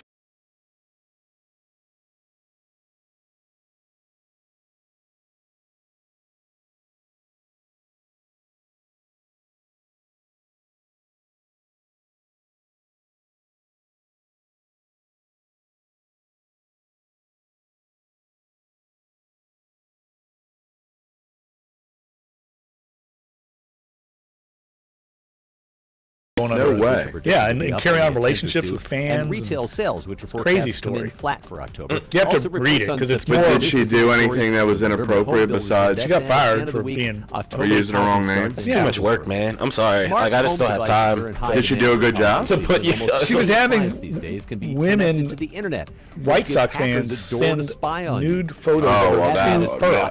Okay. Before some devices didn't know that. But as more smart home devices That's too much work. market, Yeah, it's that's a a lot of race work. between hackers She also was treating and people really badly. Find these And bugs somebody first. chimed in and said, like, if you're With going to any make up device, a make sure to install fake updates as identity, soon as they become why would you make up available. and be a Often jerk? they include patches. You know? I had coffee in my mouth. If I you have a almost new spit it smart out. home device It's on crazy. your wish list this year, We've seen that Okay, once guys. a device is put onto the network, somebody Top within 5 2 minutes tries to attack. quarterbacks in make fantasy sure you change yesterday. the default password as soon as you set it up. If you can name two of them, I'm going to give you a huge thumbs up. NBC's Liz McLaughlin reports. What's the best company for military veterans? A new survey says it's Mantech International, which provides technological services for the U.S. government. 46% of its employees are veterans, and 65% I would have never guessed of these 2017 names. new hires are vets. Maybe one or two of them. Best list was compiled in honor of Veterans Day weekend by JobSiteMonster.com. Number 5 was Deshaun Kaiser. A lot of employers have he had a big hiring game. more vets. Number 4 is Case Keenum. Down to a 16-year Number low. 3, Second C.J. best, Beathard. Intelligent Waves, a veteran-owned small IT. Number 3 fantasy quarterback. Yes, that was C.J. Beathard. Number 2, Jared Goff, and number 1 was Defense Kirk contractor Cousins. Lockheed Martin finishes fourth. Jared Goff. He went off. Consulting firm Well, he threw his Allen 2 long Hamilton. ones to Woods. Trucking and transportation logistics company like Schneider habit National, now. based in Yeah. Green Bay, is sixth. Just and the book top 10 Robert best Woods companies for a vets rounded 50-yarder. out by USAA, BAE Systems, Union Yeah, there's no Pacific doubt, Railroad, and I wish I would have drafted him. Consumer Insights. Although I Joe did McConnell, draft NBC News Adam Radio. Thielen. I 30 seconds. Want qualified I had candidates fast. an option to and keep it can be Stephen hard to Diggs in a know where to keeper find league, them. and it came More down than to him 3 and million DeMarco Murray. businesses use Indeed.com. I The kept world's number one DeMarco. job site. Whether you need entry-level or It's highly been about a skilled wash. employees, Indeed helps you Hey, find Dave, great you want to talent make this and kind of the short, right hire. this short break or not? Then go Yeah, to- I mean, we can. When Larry chimes in, Larry's going to call in 11:30. Okay, yeah, that's fine. Okay. I'll bump you out when we're getting ready. All right, bud. Indeed.com/promo. Terms, conditions, and quality standards apply. Come back. Go to you. This is Dunc and Holder on Sports 1280, New Orleans. Shrek. Welcome back, Duncan Holder and the He Monkeys. said Shrek. You were playing the role of Shrek today, Duncan. Why is that? That's what this song. She's the main character in this movie. Oh, I didn't know. Well, you're thinking of the '60s version of this. Yeah. This isn't the Monkeys. This is the Monkeys, isn't That's it? not This the is a Monkeys. Smash Mouth cover. Smash Mouth. Shows you. I don't even know. You old fogey. It is. I like the original. I'm a big guy. You're only like 3 years Big old. believer in original production of whatever. I'm not a big. I don't know. Rocky 2 is better than Rocky 1, but that's another story. Well, that might be the best. Well, I think Sequel that's ever. a different. Sequels are different. Then covers. Godfather 2. Like, that Godfather would be 2 is like- better than Godfather 1. absolutely. It'd be like if they made Lethal Weapon now with like Jaden Smith. Are you and, talking about just covers? Yeah, like a sequel is different than a remake. That would No. It'd be like if we, all right, we're coming out with a reboot of Lethal Weapon starring, I don't know, Chris Pine and Morgan Freeman. You know what I mean? Like that. Morgan Freeman's 78 years old. So. Well, he's got to be too old for this. Why are we always talking about old? Why is everybody always talking about age on this program? The most memorable. Can we just eliminate ageism? You're only a few years older than me, so. I know. I feel like I'm 100 years old when I'm on here with Larry.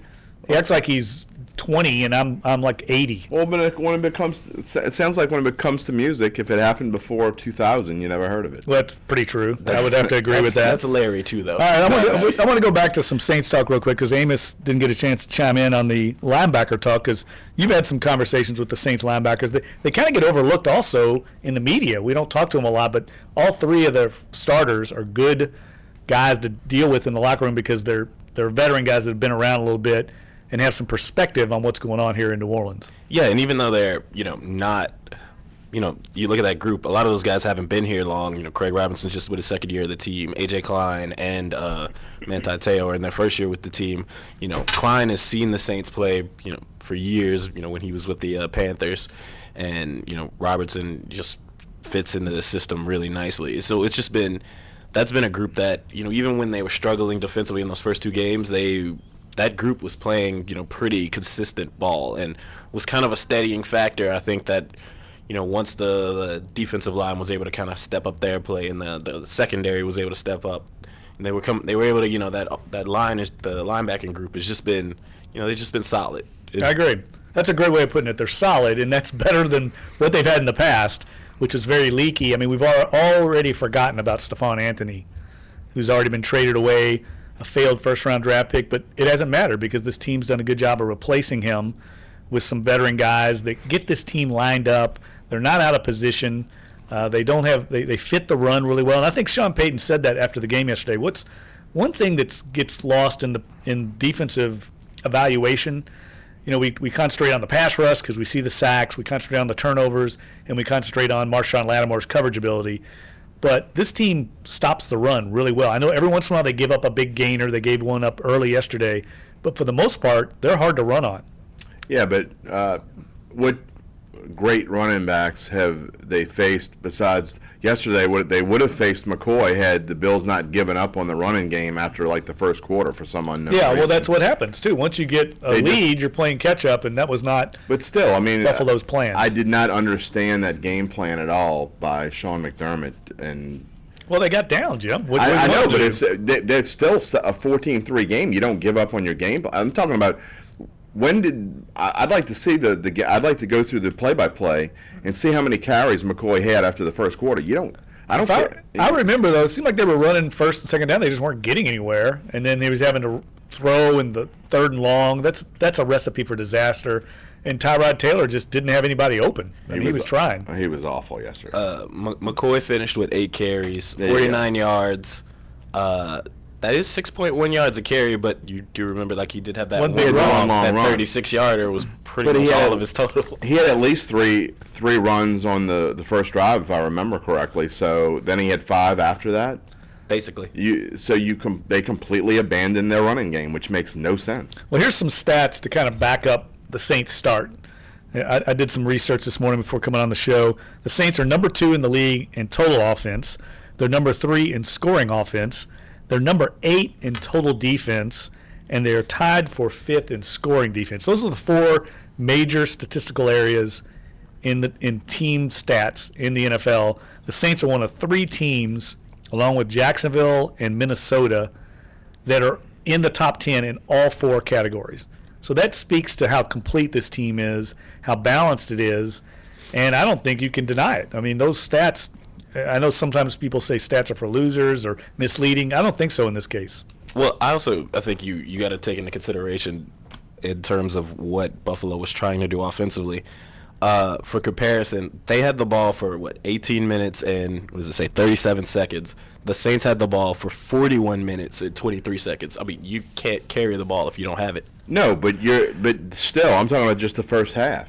I mean, after the first drive, LaShawn McCoy disappeared. He's your best player. He's by far your best player, especially on offense. So I don't care if it's 14-3 or not. If the Saints got down 14-3, I think you'd still see Mark Ingram carrying the ball, 15 times. I don't know, man. Sean Payton gets down, he's becomes trigger happy. Not this year. He's been much more disciplined this year, staying with the running game. Winning. But I think it's a cause and effect thing. I've always felt like that's a little misleading. I think Sean Payton's always wanted to run the ball to some degree. Oh, there's no But the question. best player on his team is the quarterback, and he hasn't had the running game to make it happen. But when he does have good running backs, does have a good line, he will run the ball. Real quick, as I know we're going to break soon, but you talk about all those stats, and you say Minnesota's in all those, so you want to make a point for the Saints being the best team in the league. You can make a point that Minnesota's the best team. But here's the difference, and I think Vern from Colorado Springs mentioned it earlier. The Saints have Drew Brees at quarterback. The Vikings have Case Keenum or Teddy Bridgewater. I'll take the Saints every time in that. Go Cougs. They lost Dalvin Cook, and they're still doing it. No, they're a good, complete team. And they have better receiver, and Mike Thomas is great, but they have better receivers than the Saints. I'd argue against that, but we'll see. That's a good argument to have in this next segment. We're going to hear from Larry Holder after the break coming up. He's going to check in, give us his thoughts on the Saints win over Buffalo. He was up there. He had a chance to talk to the players and coaches. We're going to hear from him after we take this break. And you're listening to Dunc and Holder on Sports 1280, NOLA.com, and the iHeartRadio app. Come right back with us.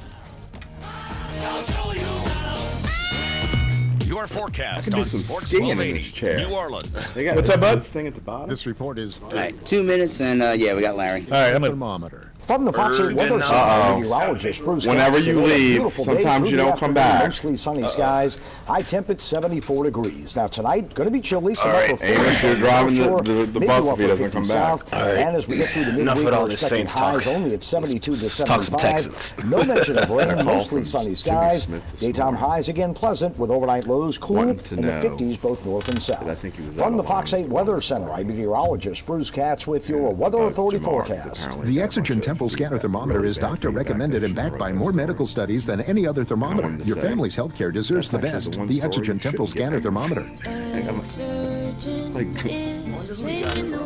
one of them was, he didn't go into everybody. He said one of them was a Newman. When you're hiring, you want qualified candidates fast, and it can be hard to know where to find them. More than 3 million businesses use Indeed.com, the world's #1 job site. Whether you need entry-level or highly skilled employees, Indeed helps you find great talent and make the right hire.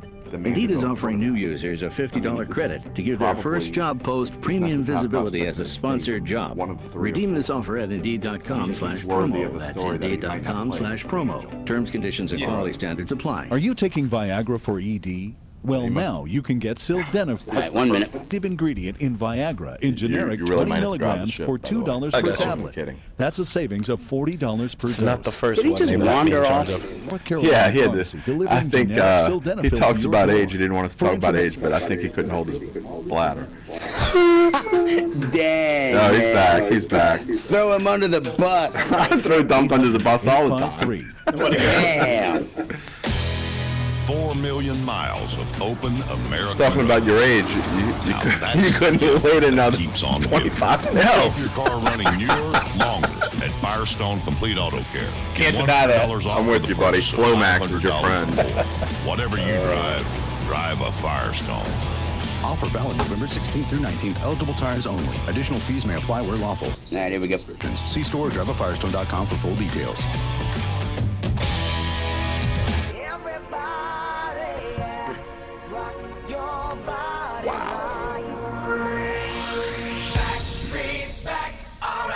It's your home. This is where you talk to home teams. Sports 1280, New Orleans. Wow. That's going a bit too far, Dave. No, Catherine Terrell is somewhere, breakdancing right now to this. Oh, jeez. That is interesting walk-up music for our next. He's not a guest. He's the co-host of the Dunc and Holder Show. And I think this is a setup for Sir Lawrence, who, by the way... I didn't even think of that. Sorry. By the way, Larry, are you starting to worry about your follicles right now? The top of your head is about to get a lot less thick in the coming weeks. Look, all I know is I'm going to have a pretty bad haircut by Christmas, and it could be much sooner than that. So at least I can go through one holiday season of Thanksgiving, and I will still have my hair because they can only get to 8 wins by that point since Thanksgiving's in like a week and a couple days. So, but yeah, it was one of the most, of course, Saints-Bills, the most impressive games I've seen from the Saints. I don't want to say ever, but it's got to be up there because I just don't want like a game to slip out of my head. I mean, it was a game where these guys basically just ripped the will away from the Bills. They just steamrolled them in every aspect of the game, and it's something that's, boy, it's the, we were looking for a signature win for the Saints. I think the league has to take notice now that the Saints, if they play like that, no one is going to beat them. No one. I agree. You know what it reminded me of? It reminded me of that game when they went to Dallas.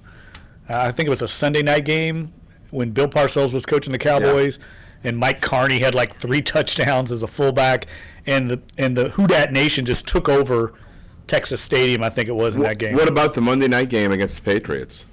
Yeah, it was similar, but I'm just thinking of going on the road when they just took over an opposing team and stadium. They definitely did that. And took the will away the way way you mentioned it. I don't think I've ever seen the Saints run the ball 24 consecutive times. That was crazy. No, that was totally insane. And it's, boy, you could just see early, though, that the Saints offensive line is specifically, say, up the middle. I mean, I think you were seeing the value of having Warford back. Look, I think Anders Pete's improving. And they were just gashing them up the middle. And look, you could argue, well, the Bills don't have Marcel Darius anymore, so it doesn't matter. Like, you're an NFL team, and they just got bullied. And Jim and Amos, I'm sure you see plenty of high school teams just run again. You would never expect that from an NFL team, much less the Saints, who have been so reliant on Drew Brees for so many years. You know, it's funny you say that, Larry, because on the way in, I was thinking that it looked like the 1 seed versus the 32. That's it. I mean, that's kind of how my mind works. I'm in playoff mode right now, so that's exactly what I was thinking. That the Saints looked like the 1 and the Bills looked like the 32, and you knew it was going to be bad. But I mean, like John Curtis or something. Right? Just line up and mash it. It was West Monroe against North Shore. Well, and then they put all the freshmen in at the end. Yeah. So I mean, Larry, that's exact. You're right. It looked like I mean, it was complete, thorough dominant, and it was by the running game, and it was completely. It surprised. I would imagine it had to surprise you. Oh, there's no doubt it surprised me. Look, and here's the thing. It's like the Saints have made mistakes in games and overcome them. I mean, they literally made, I would say off the top of my head, the Saints made 2 mistakes in that game. One was the fumble, and that's the only time the Bills stopped them. And the other was, say, the missed extra point.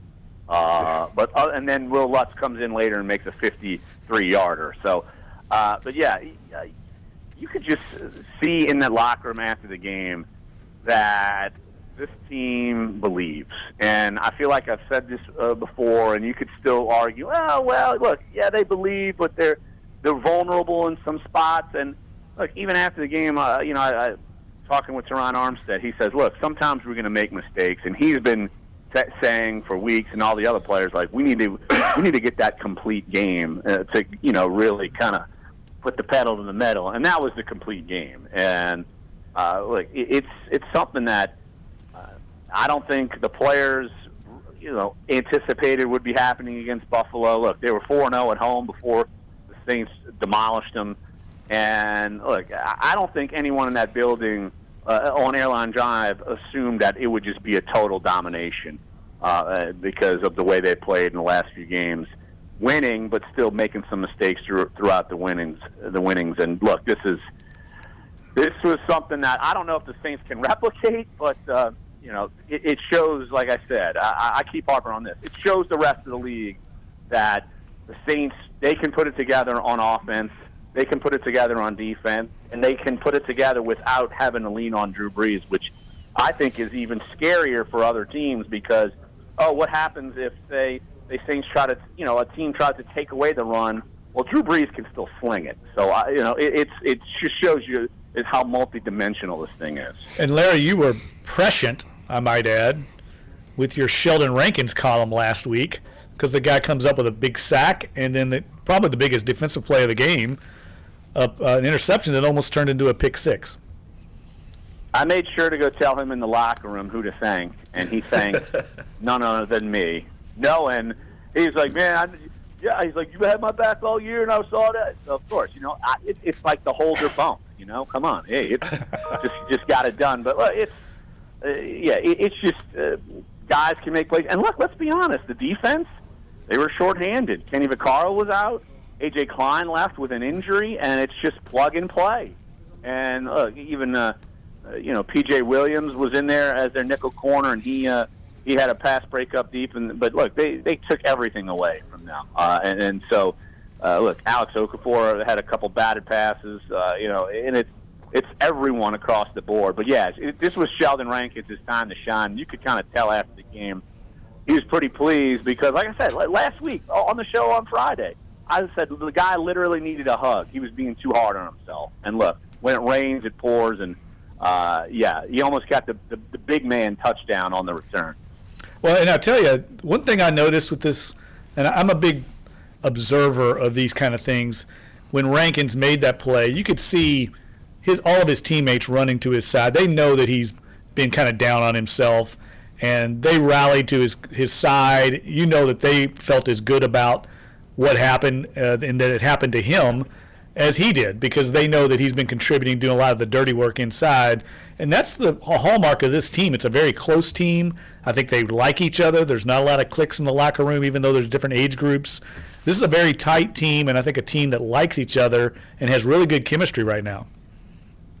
Well, you know how many times Sean Payton's always said, I got the right guys in the locker room, and sometimes you might have a bad apple or two in there, even though she's saying that. And yeah, I would agree. I think it's and people are tired. Like I could tell you, my dad, he's like, if the team's so great in the locker room, why don't they just stay there and they'll be 16-0 in the locker room? Well, guess what? They got a combination of like the right locker room and talent. Like, yes, there's a noticeable difference in talent now. And look, the Saints have kind of pulled all the right moves, and you add it all up. And look, the cliche winning is contagious. Well, guess what? It's getting there. There's no doubt about that. And look, it's 7 in a row is, even 4 in a row is no fluke, but 7 in a row means you're potentially gearing up for a special season, potentially.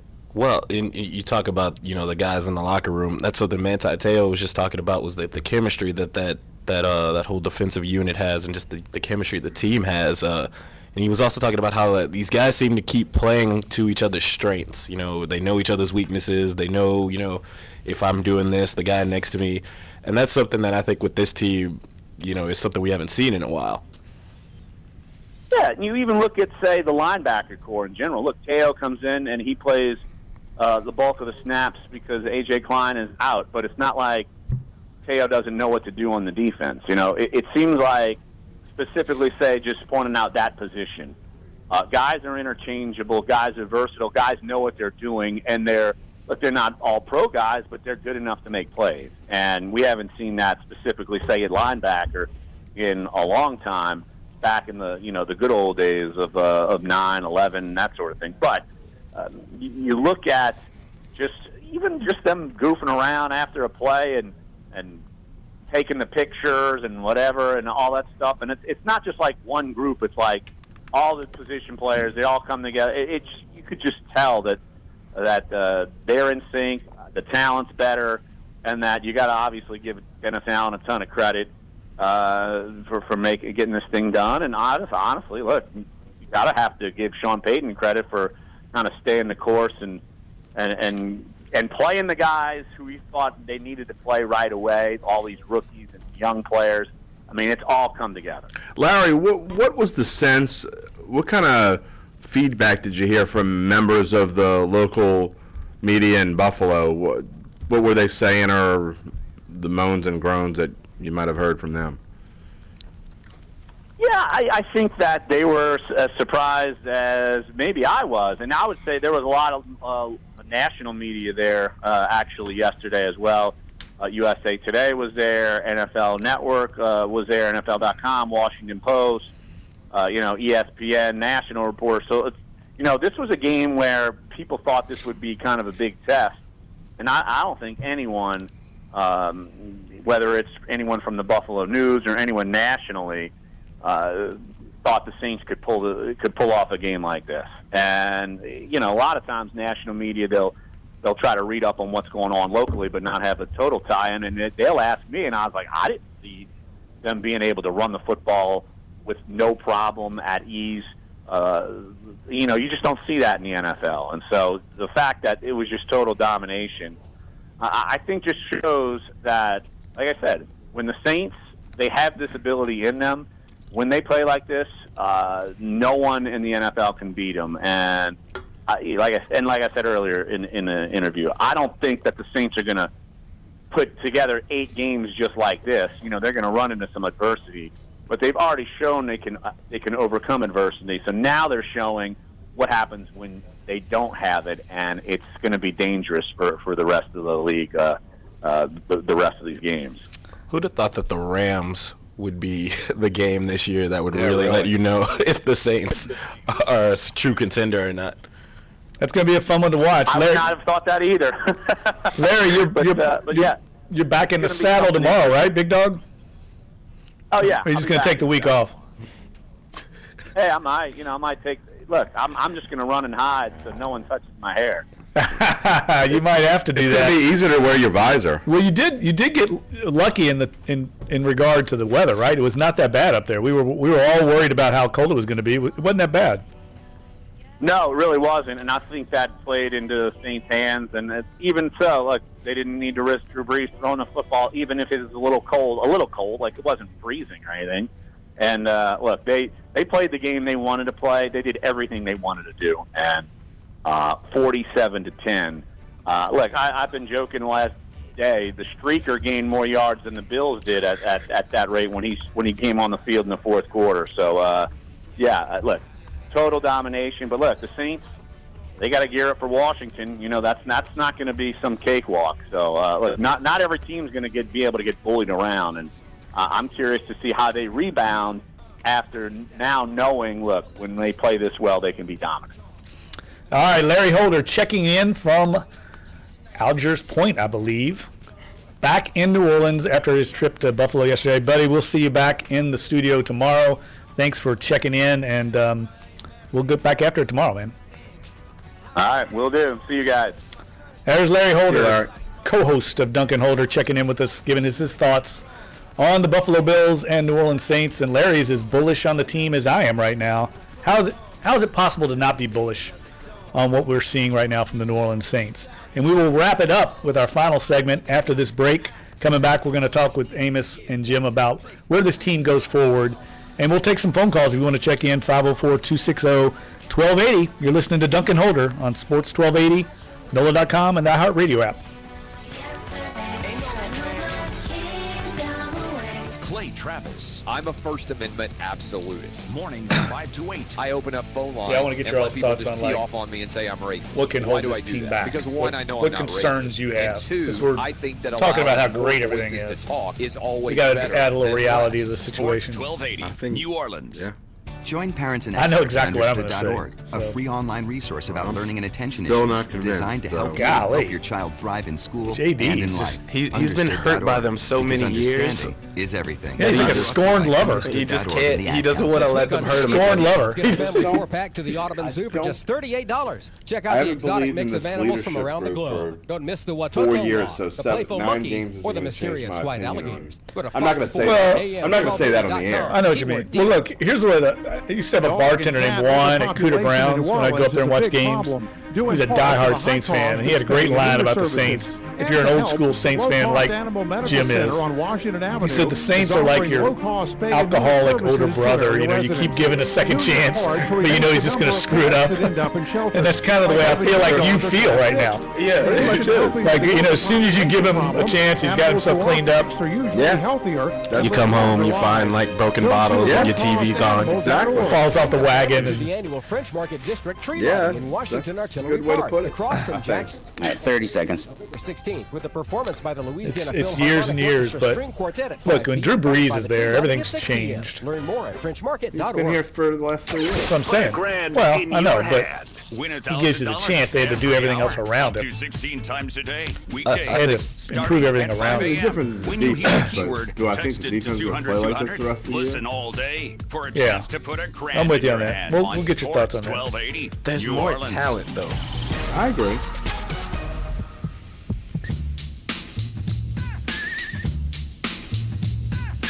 Dunc and Holder now. Josh Innes next at noon on Sports 1280, New Orleans.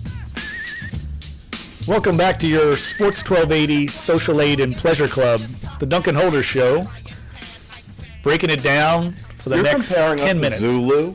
Yes, we are today. We are throwing a parade in the Saints' honor. I mean, it's been sunshine and roses all day, but we're going to get real here in the last 10 minutes of the show. Oh, the second line's got to stop. Yeah, the second line's got to stop. Coconut Dunk. Because we want to be realistic here. I mean, while everybody's parading around in Mardi Gras fashion today with that big win yesterday, there are still some concerns with this team, and I still think they haven't really been playing the elite teams. Yesterday was a big win, but they've yet to play a really top quarterback. That's my concern.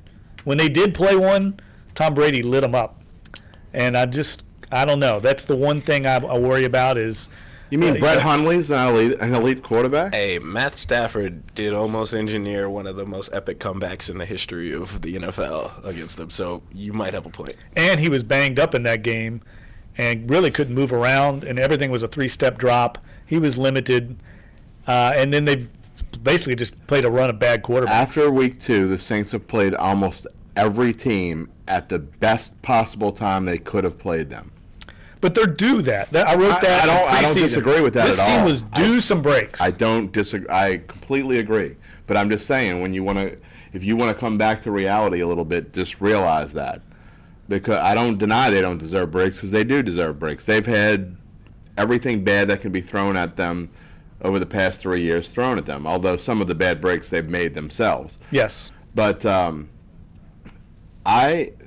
want to talk about not being convinced? I mean, look, yesterday was the best game that they have played for sure in at least 4 years, maybe longer than that. But, you know, I need to see them play someone like the Rams and go out there, and if they go to LA and beat the Rams, then I'm gonna forget what my head keeps telling me. I'm gonna believe them. I'm gonna believe that they are, if not the best team in the NFL, they're one of the top 3 for sure. All right, here's a question I have. So that's the game that I need to see. Other than Drew Brees, who's the one player they cannot afford to lose down the stretch? Mark Ingram. Whoa. I think you could do better without Mark Ingram. I think if you lose, heck, any one of those guys on the front line, in the defensive front line, I think that's when you're all of a sudden. What about Lattimore?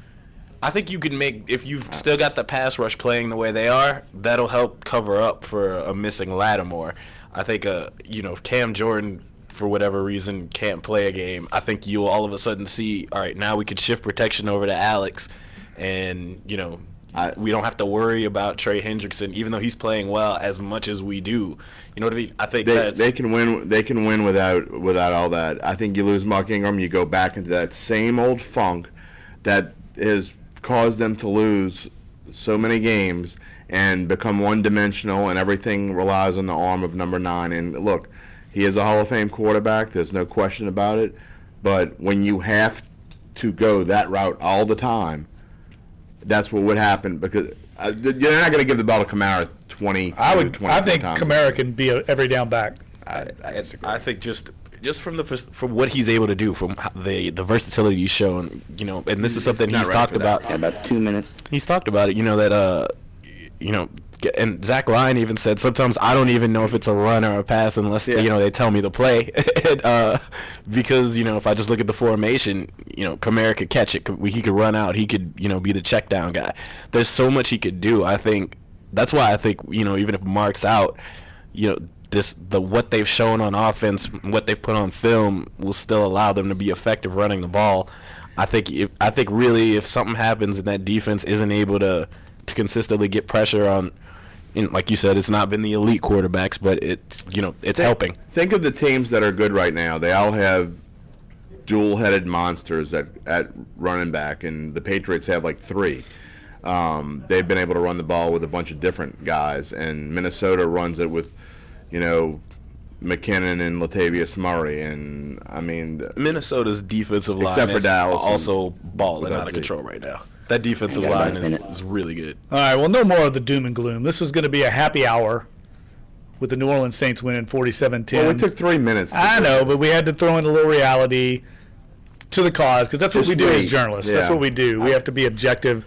But today was a day to celebrate. The Saints win 47-10, and we will be back tomorrow on the show with Larry Holder back in. I want to thank Jim Derry, Amos Morale for sitting in, pinch hitting very ably for the cause. And if you missed the program today, you can always access the podcast on SoundCloud.com, Spreaker.com, and you can always tune in live on the program every day on Sports1280, NOLA.com, the iHeartRadio app. We are rolling right now. Lots of people checking in on YouTube.com today, over 100 at one time, and that could be a record for us. And our loyal YouTube followers that are on there checking in now, calling in, joining the party as well. So it's a big, magnificent Monday here in New Orleans, and we are celebrating the Saints win moving forward. I want to thank everybody for listening and participating in the program. You're listening to Duncan Holder on Sports 1280, NOLA.com, and the iHeartRadio app. We'll be back tomorrow. Join in.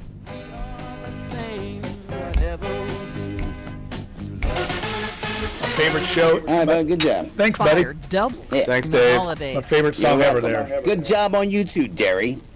You were not an obnoxious a-hole. Wait, what? I was taking off my headset. What did you say? I said, good job. You weren't an obnoxious a-hole today. Good job. Well, I mean, you know, I'm trying to every day. Thanksgiving's coming up, and I'm trying to like turn over a new leaf. The Saints are 7-2, and I don't want everybody to hate me right now that you got this a-hole on. So